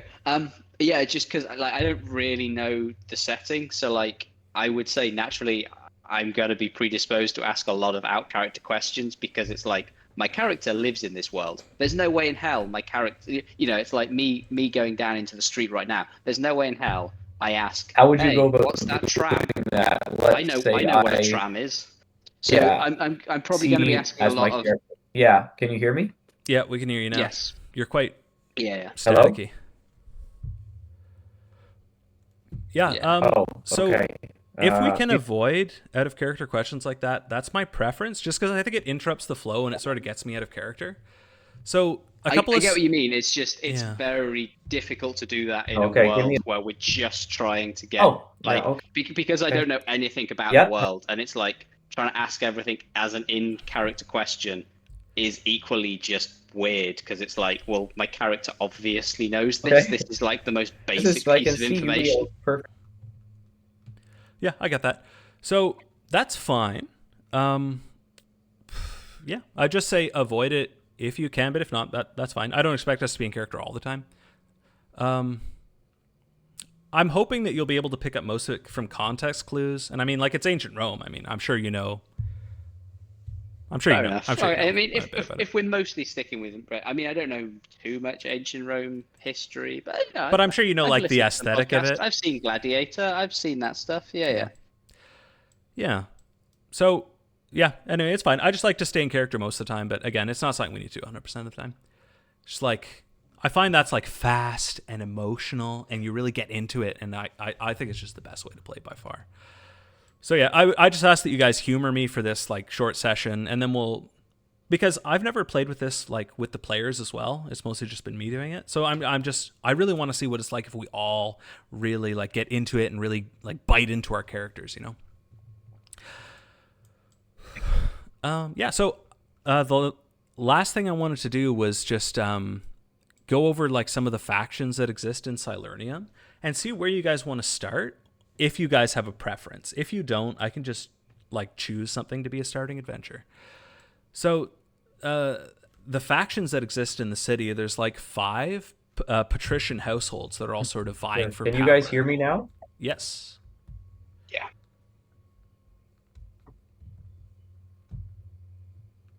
Yeah, we can. It seems like you're quite delayed though.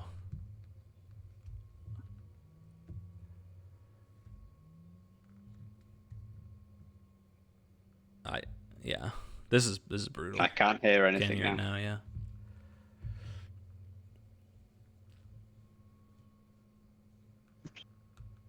Right.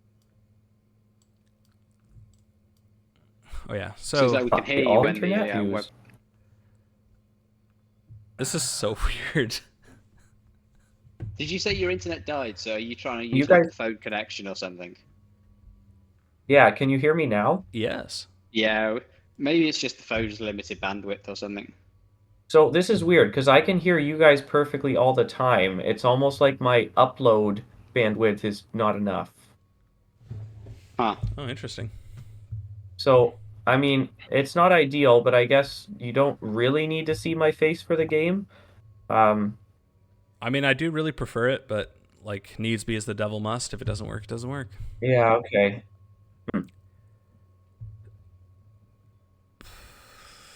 All right, so I'll just go So on I with did it. want to. Oh, I did have a question from like 5 minutes ago when it wasn't working, and Tim Tim mentioned that he could sort of modify if we added things that he felt weren't um, if we added NPCs that weren't useful.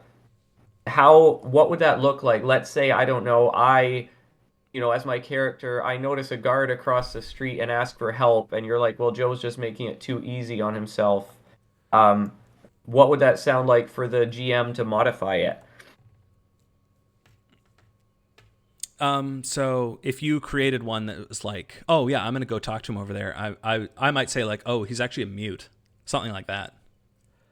It's kind of hard without Okay. context, but if I'm thinking Right. you guys are like making it too easy on yourselves, or like it's more like if what you're creating doesn't really make sense in the setting.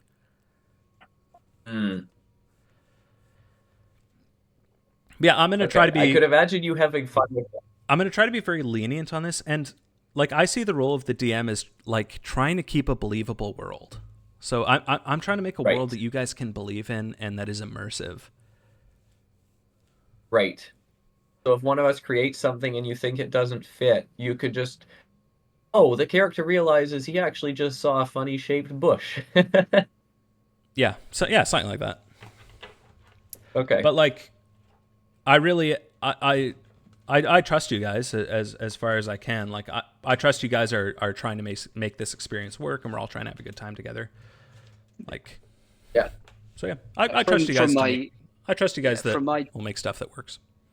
Yeah, my GM brain side of it is like I completely get and agree with that. It's like it's always fun when the players pitch in with stuff, but it's just every now and then it's like, oh, that's just gonna make such a headache. It just does not work with any of the picture that I'm trying to make here.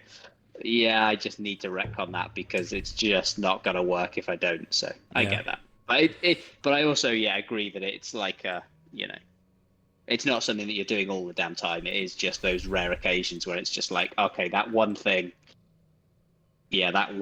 not going to work. So yeah. it'll be fine. Yeah, I'd be careful adding like NPCs and like people that you know all the time. But if you're like just going for like items or like things that will logically be there, or just like going up to a guy on the street, all that's totally fine. Do it to your heart's content. Right.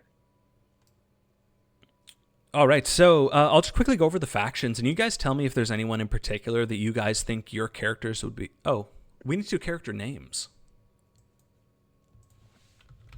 So, yes, probably. There are lists. Oh, you had some on the list, didn't you? Yeah, there is a list of names. You can roll on there if you want, but those are more just to give you an idea of what the names are like in this setting. So it's like Roman names for patricians and like Italian-ish names for any social class below that. Right.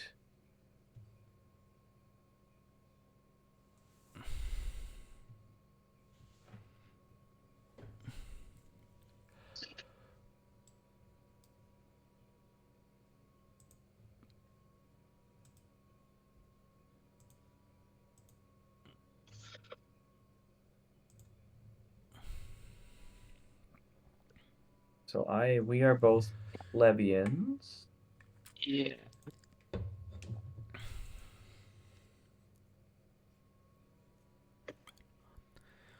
So yeah, you can roll on that chart if you want, or just choose something that seems like it would work in the setting. That's not what I needed. I might just roll.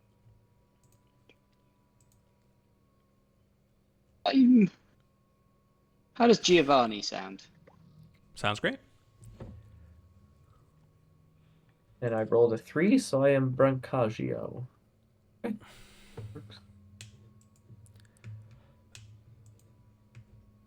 Very good. You guys typically won't have last names in your social class. You'll be like Brancazio of Turin. You can. Right.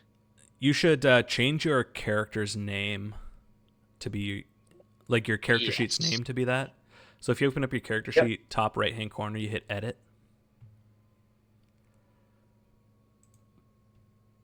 And then the other thing you'll want to do is get character art before next session.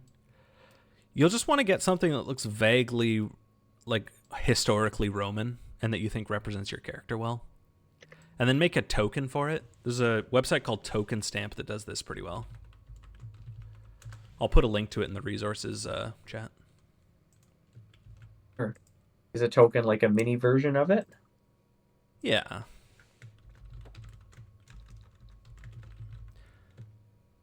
So you'll put your token on the map and it represents your character, like where your character is located.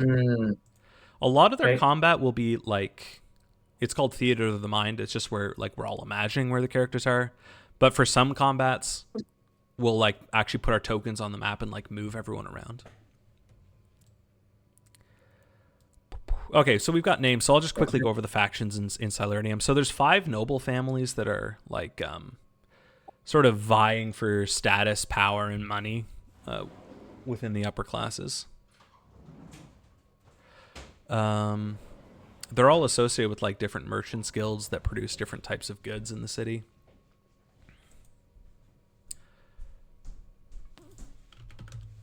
Sorry, I'm just going to pull up my notes. I need to remember what the names of the families are. No problem.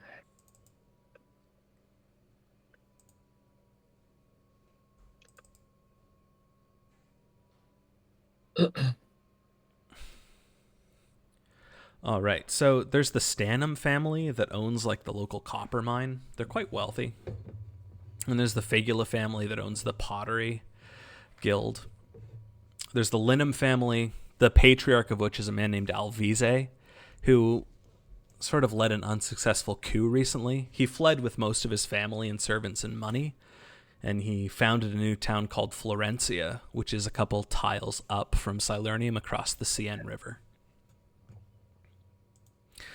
Then there is the Oleum family, who controls a lot of the olive presses. He's like strongly anti-Alvise. He thinks that one of his nephews was sort of killed in the coup, a man named Ernesto. And then finally, there's the Romanus family, who is the town vintner. He controls most of the winemaking in the surrounding region. So, Joseph, your character probably is associated with the Romanus family right now already, just because you started as a vintner. Right.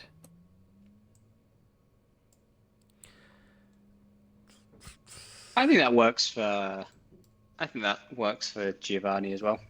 All right, and then I can be of because I mean it's an aside, but I picked glass blowing as one of the tools, and I was imagining a lot of these sigils and stuff I would have like carved in little like amulets and glass beads and stuff on my person. Oh, cool! I like that. And then there's the prefect of the city is like, he's actually a pleb, and he was like a mountain man for a couple of years. He's pretty well respected among like the lower classes, but the patricians hate him. They hate his guts because, like, imagine a lowborn ruling over them. And he's been doing like a couple of kind of cruel things, like his secret police are all over the town, and some of them are kind of corrupt, and they're like shaking people down at the gates for bribes. And so opinion is starting to turn. And he also let like a bunch of orcs into the city, which has been very controversial. They have like an enclave in the middle of the city, which is like a walled off district. And they've started like taking some of the dirtier jobs around town. They like dispose of the waste, and yeah. They're in charge of like the flesh trade, which is where they ship meat, like raw meat, back across the Sienne for consumption.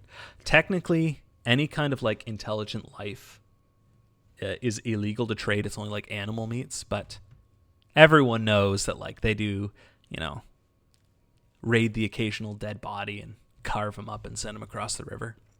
Okay.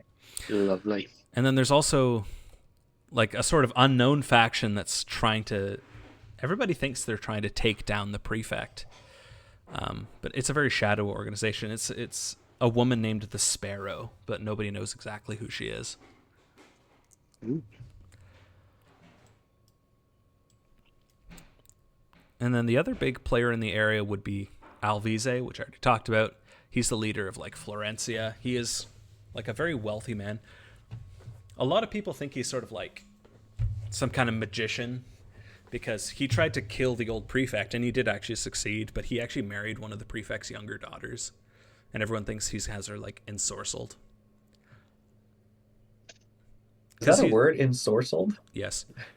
And he looks weird. He's got like this like pale skin and piercing green eyes, which are very unusual. Almost everyone has brown hair and brown eyes, and like deep olive skin. And his nephew as well. His nephew is the other person. He was like in hiding for a number of months after the coup, but he was recently pardoned and given his post back in the military. His name is what is his name again? Marcellus. Marcellus is sort of the leader of the captain of the guard. He's one step below that, and he is very popular among the city. He's got that same weird look that his uncle has, where he's got the piercing green eyes and pale skin. And people have noticed he's actually got like a sixth finger on both of his hands. But even still, he's like, everyone loves him. And he just got married recently. It was a big deal. In fact, both of you being like plebeians from Turin, you were probably at the wedding. It was only a month ago if you were in the city of Salernium.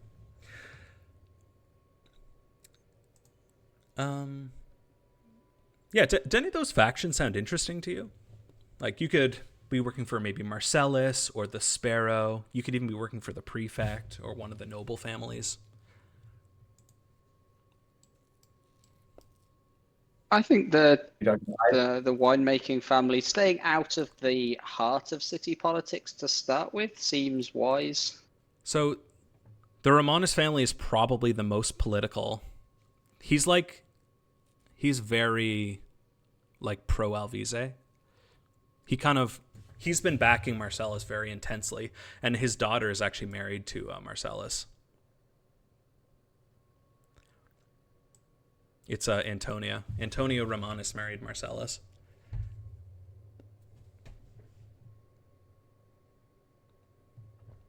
Testing if you guys can hear me now when the video's on. Well, we could hear that. Yeah. I can't see your video though. Okay. It's still loading. Yeah, that's the thing. Oh. Yeah, it's currently just two Like- squares circling. Oh, as in it's frozen or Failed it's to not start camera. loading? Error 2012. Oh, Yeah. so dumb. So yeah, we can hear it, but the camera's not coming through. Okay. Yeah, I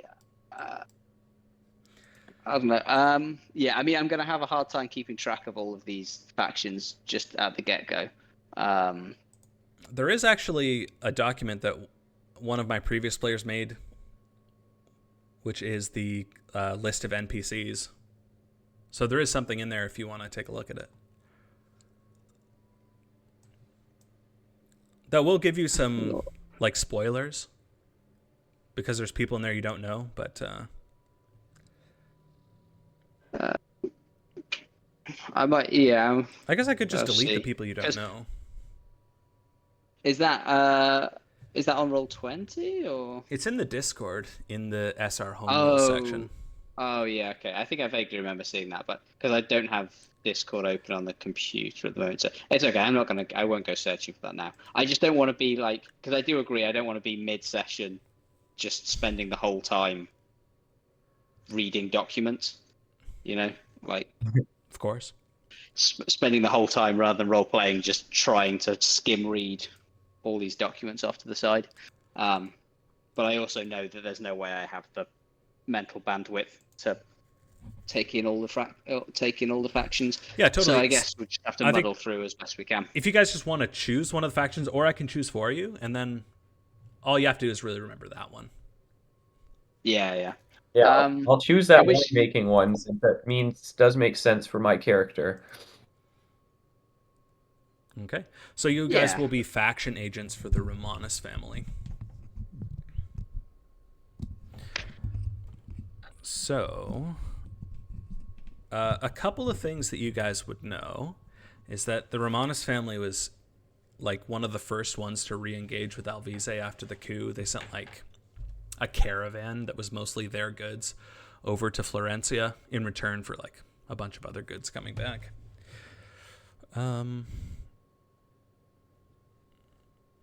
Yeah, he is quite pro Alvise and Marcellus.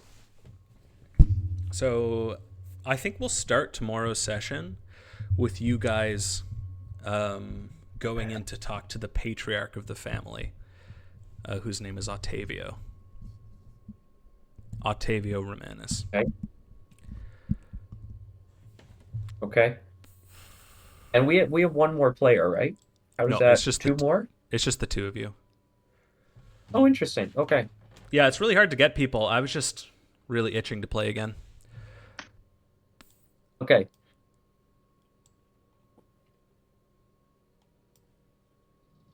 All right. So, sorry, this took a lot longer than I expected. I think it's mostly just technical issues is the problem. Mm-hmm. So, why don't we just go quickly through what combat looks like? And then I think we'll be Sure, fully let's prepared do. for tomorrow.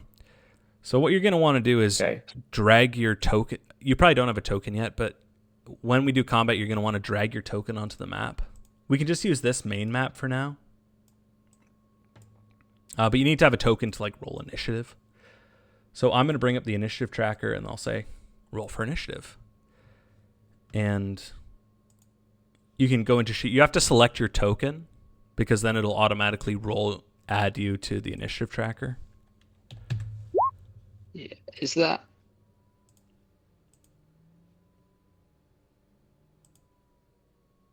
Did I already accidentally drag my character on? I wasn't aware that I dragged my character on, but I might have done. Yeah, I think that was me. Fair enough. Right. So can I do that if I don't have a token yet?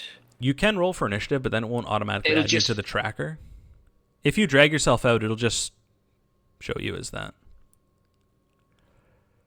Okay. Well, we'll just go. Why am I so big? Yeah. Why is Giovanni covering half the map? I don't have a grid. Oh, there's one. Okay, that's better, Giovanni. And now Brancazio. I assume the GM is moving us? Yeah, I'll just put you right there. So, yeah, you can move yourself around. It's not really relevant because this isn't like an actual battle map. Yeah, so just select your token and then click initiative.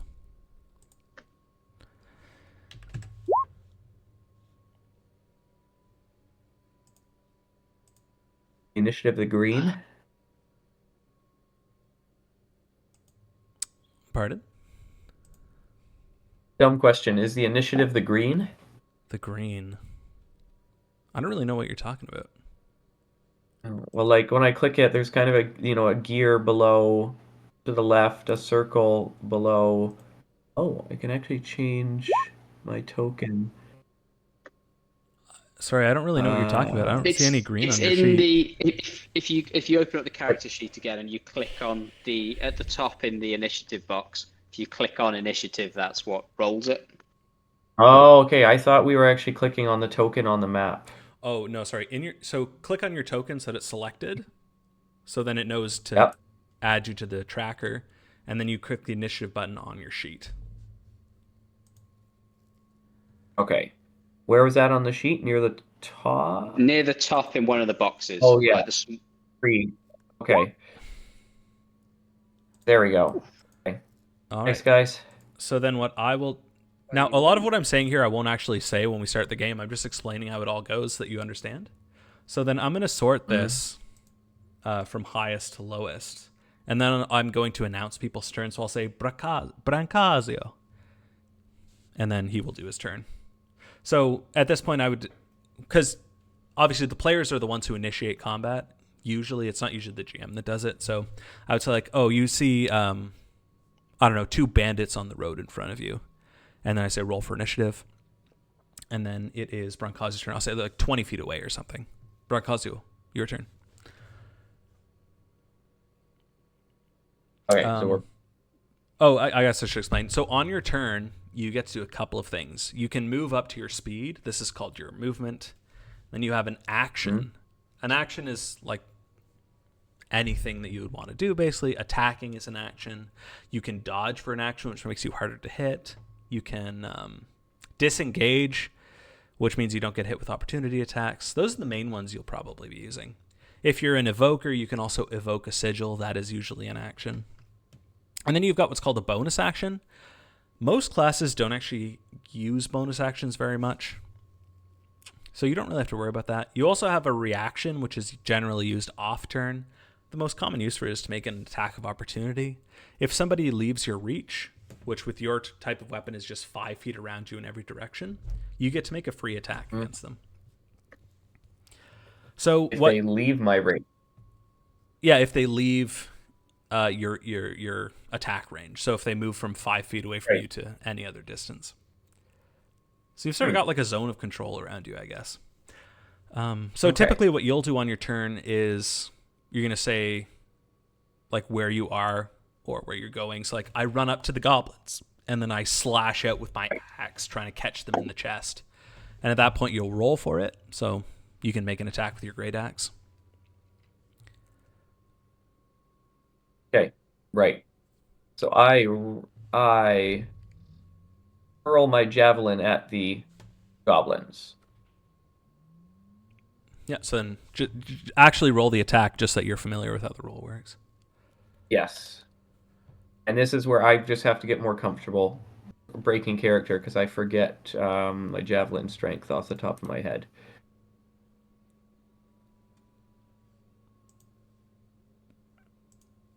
So It's 1d6. if you Okay. just go into your javelin, you can actually just click the button. Just click the word javelin and it'll roll it all for you. Yeah. Oh, that's handy. All right, Okay. so that's a hit. And then at this point you're going to describe what happens. So if it's a hit, I'll say hit. If you kill the creature, I'll say fatality or like it's dead or something. So yeah, it's dead. Yep. And then you'll come in and describe how you do it, like what happens. Like I don't know, the javelin pierces through its eye and blood and brains explode everywhere. But yeah, just freestyle, just whatever you want. The only restriction is you really just got to keep it quick. Your description should really be like Okay. 3 or 4 seconds, maybe 5 or 6 if you want to go crazy. But we're trying to, because every round in combat is supposed to be 6 seconds. So I want to keep each turn around that length if possible. I see. Okay. So then we can get through quite a bit of content in one game. Yeah, exactly. Yeah. Yeah, okay. And it's Okay, the combat is a spear- lot more fun and intense if it's fast. Right. The spear pierces through the kidney, coming partway out the back. Yeah, that's great. Yeah, and then he collapses and like blood drains into the soil. All right, Giovanni. Okay, I will wearily stand up on the cart, pull out my slightly blue speckled gem, and shoot off a bolt, whatever the lightning-y thingy was, right? Jolt with a distant secondary shape to it, because you said they're a bit of it, right? Yeah. That's how that would work for spell casting stuff. Mm-hmm. Okay. Now, obviously, so I will just try not to say all this stuff when we play the actual game. No, I'm checking this with you now because this spell casting is still a different and new mechanism for me. Yeah, sure. So that's why I was checking that's how that one was working. Yeah. Okay. Yeah. So the range will be 30 feet if it's distant 1. Yeah. Failure. Well, you know if it's a failure, you have the DC. Yeah. Okay. I don't know. So, Tim, you said you were describing characters, correct? Or failures, right? In combat, everyone can describe their own failures or successes. Okay, It's only on skill checks, I think. Okay. Fair enough. Yeah. Okay. So, yeah. Irritatingly, I release a bolt of lightning, but it just shoots off onto a rock just as the goblin dies out of the way. I sit down with a sigh back on the cart and look to my companion to deal with the other goblin. Yeah, the goblin like dives low behind a fallen log and attempts to hide from your vision. And it fails, and it draws an arrow, pulls it back behind its ear, and looses it at Giovanni for a 20 to hit for 13 points of piercing damage. Ow. So then I need to check how big of an ow that is, but I think that's a very big ow. So I like the players to describe how they get hit. Like we can signal how injured you are without like actually saying, "Oh, I only have 1 hit point left." Yes. Having said that, I suddenly realized I don't think I currently have a max hit. I kind of forgot to roll the max hit point. You'll start with 6 plus your con. 6 plus con. Okay. In which case, I release quite a loud shriek and then collapse unconscious on the cart. Well, You said that was 13 great. damage, didn't you? Yeah, I think I have that macro wrong. Like, goblins won't actually be doing 13 damage. That's fine. But for the time being, yeah, that's 13 damage, which, yeah, I'm unconscious on the cart and shrieked with pain beforehand. Yeah, so that's pretty much what combat is like. And then do we track our own temporary hit points when damage is done to us? Temporary hit points are something else. Okay. You probably won't have sorry, access current to that. Hit points. Right. So current hit points? Yeah, so you can just reduce that. So if you took like an attack that deals 5 damage, you describe, oh, yeah. He knocks the arrow into me and I get winded. Right. Yeah. I clutch my useless arm by my side where the arrow pierced, and okay. and then I just go over to my character sheet and take down the hit points. Yeah. Once you hit 0 HP, you fall unconscious and you have to roll what's called death saves. So when it comes to your turn, you just roll a d20. If it's a 10 or above, you get 1 success. Once you hit 3 successes, you are stable. If you hit 3 failures, you're dead. If you get hit with an attack, you take a failure. Unless it's in melee, hitting an unconscious person is an automatic critical hit. Oh, if you roll a 20 on an attack roll, that's a critical hit. You roll an extra die of damage, or double all your damage dice. It does it usually automatically. But yeah, any attack against an unconscious foe is a critical hit if you're doing melee. So if you're hitting melee while you're unconscious, it's an automatic 2 failed saves. If you're hit from range, it's 1 failed save. So you can die very, very quickly. To stabilize somebody else is a medicine check, DC 10. Otherwise, they die when they get 3 failures, or they stabilize once they get 3 successes. After an hour, once you're stable, then you regain consciousness with 1 hit point. You can take what's called short rests to regain a small amount of hit points. That's just an hour of light activity. And then you can roll what's called your hit dice. You have 1 d10, which comes from your fighter class. And then you roll it, add your constitution modifier, you get back that many HP. You regain half your hit dice when you end the day, round it up, so you regain 1 when you end the day. Okay. And just for me who hasn't played similar games before, like how many days are we going to cover in one round? Is it a lot? How many days in one round? I'm not really sure what you're Or asking. like, sorry, how many days in one session? I'm using the wrong words. It really just depends. Like are we talking dozens or single digits or hundreds? Usually I find most sessions will be like, it really just depends. Like if you're traveling, it'll be many days. Right. Yeah. I'm just trying to get a feel for, like, it seems to me that my character could just die off super quickly or be unconscious, and then I'm just not really a useful part of the game for an hour. I'm trying to get a feel for that. Yeah. Well, if you're like unconscious and nothing important is happening, usually we'll just like fast forward through that hour. We're not like going to play through it in real time. Right.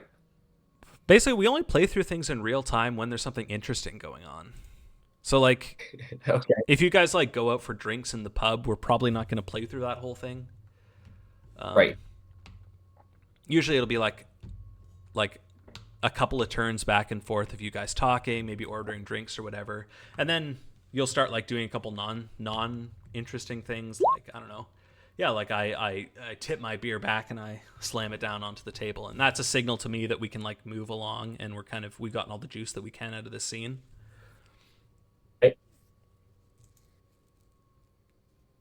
Yeah, it'll make a lot more sense once we actually start playing, I think. Right. Yeah. My experience, you sort of, it's like focused bits of activity and then you just montage between the stuff, oh, I need to walk to the other side of the city. Okay. Well, you walk to the other side of the city. And then we jump into what you're doing there and, Right. Okay. Interesting. Yeah, I typically don't like to narrate in like a second person fashion like that. So you say like, I'm going to. Oh yeah, well, I want to walk across to the other side of the city, and then you as DM. And then I would say like, you arrive, or the if something happens in between, I'll say like, oh, you get stopped by a guard and frisked. Right. Oh, I should say, it's not really legal to, or it's not really cultural acceptable to be like armed and armored in the city. You guys are plebs. You do have the right to bear arms and armor, but like you're not usually wearing it inside the city, and your weapons are usually tied.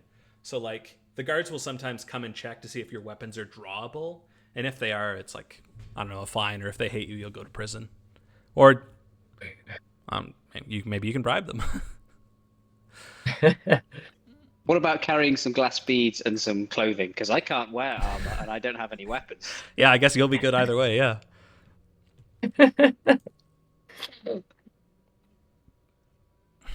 All right. Yeah. Sorry this took so long, guys. I was trying to make it as fast as I could, but I think that was very productive.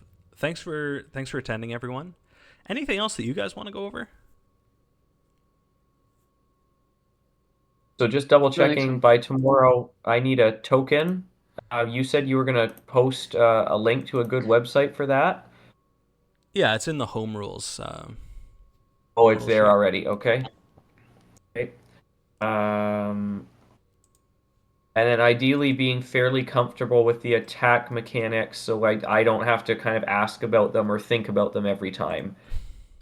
Yeah, if you need Yeah, guidance in the okay. first session, like that's totally fine. It's not something to be afraid of. Sure. It's just like the more we can get mechanics into the background and the more we focus on like role playing our characters, I think the more fun and the more exciting the game is. Sure, that makes sense. And I do see it is pretty handy that I can just click on the weapon in the character sheet. Yeah. Like if I just click mace, it just rolls for me, and it apparently takes care of most of the like any Oh, kind of like bonus yeah. or So added power. Roll20 has done Roll20's standard thing where it rolls with advantage by default for no discernible reason that I can ever figure out. Yeah. So, But you can. It's just a simple toggle. You know how to fix that, right, Tim? yeah. Well, we just roll with Yeah. advantage and just take the leftmost number. So, Joseph, there's a concept called Oh, okay. advantage where it's like Okay. if you're in a situation where like things are going in your favor, you have what's called Mm, advantage on a roll. So you roll twice and take the higher okay. number. If you don't have Oh, advantage, okay. you just take the leftmost roll. If you do, you take the better of the two. You can also have disadvantage sometimes. So, like if you're, let's say, blinded and you're trying to attack somebody, you'll have disadvantage on the roll. Yep. If your opponent is Okay. blinded and he can't see what you're doing, you have advantage on the roll. If you're hidden, you have Right. advantage. Is that something you would signal as the DM? Yeah, so I would say DC 15 stealth check with advantage. I would say that. You can also just learn when you have advantage. Like attacking somebody prone gives you advantage. Attacking somebody blind gives you advantage. Attacking somebody from stealth gives you advantage. If your Sure. ally is making an ability check, you can use the help action to give them advantage. Okay. Stuart, how did you rolled a stealth there? Was there a button in the character sheet to do that? Yes, it's the skill. You just click on the name of the skill and it does it. Oh, okay. Oh, I see. Okay. Almost everything you just click on the thing and it'll roll it for you. So like yeah, Okay, that's actually pretty you useful. hit the Yeah. word initiative, it rolls initiative. If it's a Okay. saving throw, you can click a saving throw up at the top. Anything with like the button Like surrounding it will be rollable. Okay, okay, gotcha. Cool.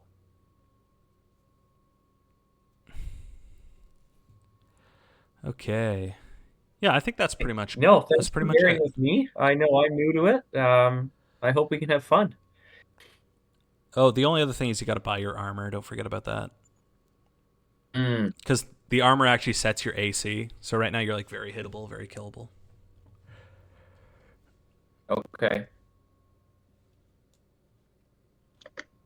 Okay, I'm just trying to think. Is there anything else? No, I think that's pretty much good. It is very possible that your characters will die. I wouldn't rule it out. I don't intend to kill anyone, but it just may happen. If you do, I'll give you another character sheet. Uh-huh.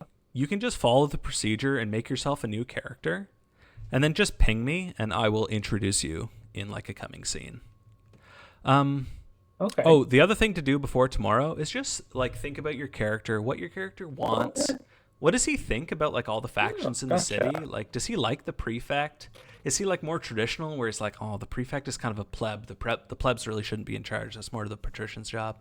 Like, does he hate the corrupt secret police? Does he like Alvise? Did he like the old prefect? Anyway, just things to think about. What does your character want? Like, does he want to retire? Does he have kids? Does he have a family? That kind of stuff, because that really informs the actions that you're going to take. Sure. I do have actually a channel that has some advice. I think I have to make it not private. Yeah, so under the resources section, there's some character advice stuff. So yeah, the basic advice is you're creating a real person, and they're living in like what we're treating as a real world. And so just some thoughts.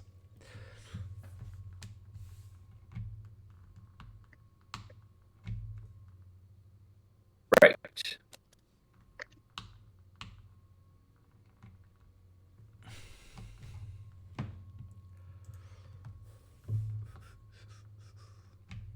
Go under the resources on Discord then.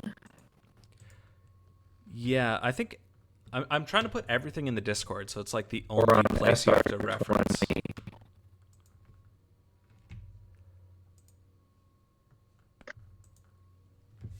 Yeah, it's in the Discord. You guys hear me? You're like really breaking up, buddy.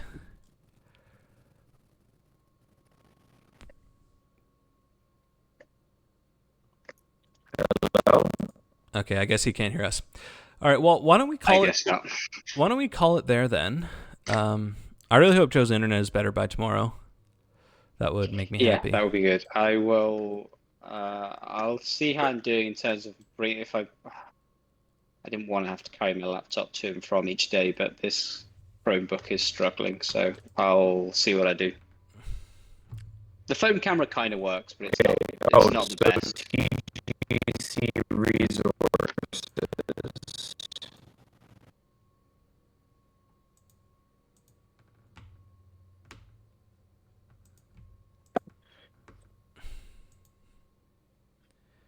I see.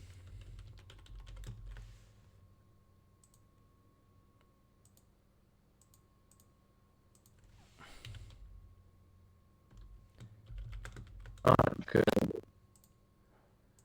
No, I can hear you. Okay, yeah, you're really breaking up for us. Yeah. Yeah. Well, as you said, I'll head off and hope the internet gets fixed for tomorrow. All right, fingers crossed. Thanks for coming, everyone. Sorry it went so long. I don't know what to do about that. Okay. Bye-bye, robot. Well, we'll just hope it's better. Yeah. If we need to just go no video, if that helps it, then fair enough. All right. But yeah, take care, everyone. See you.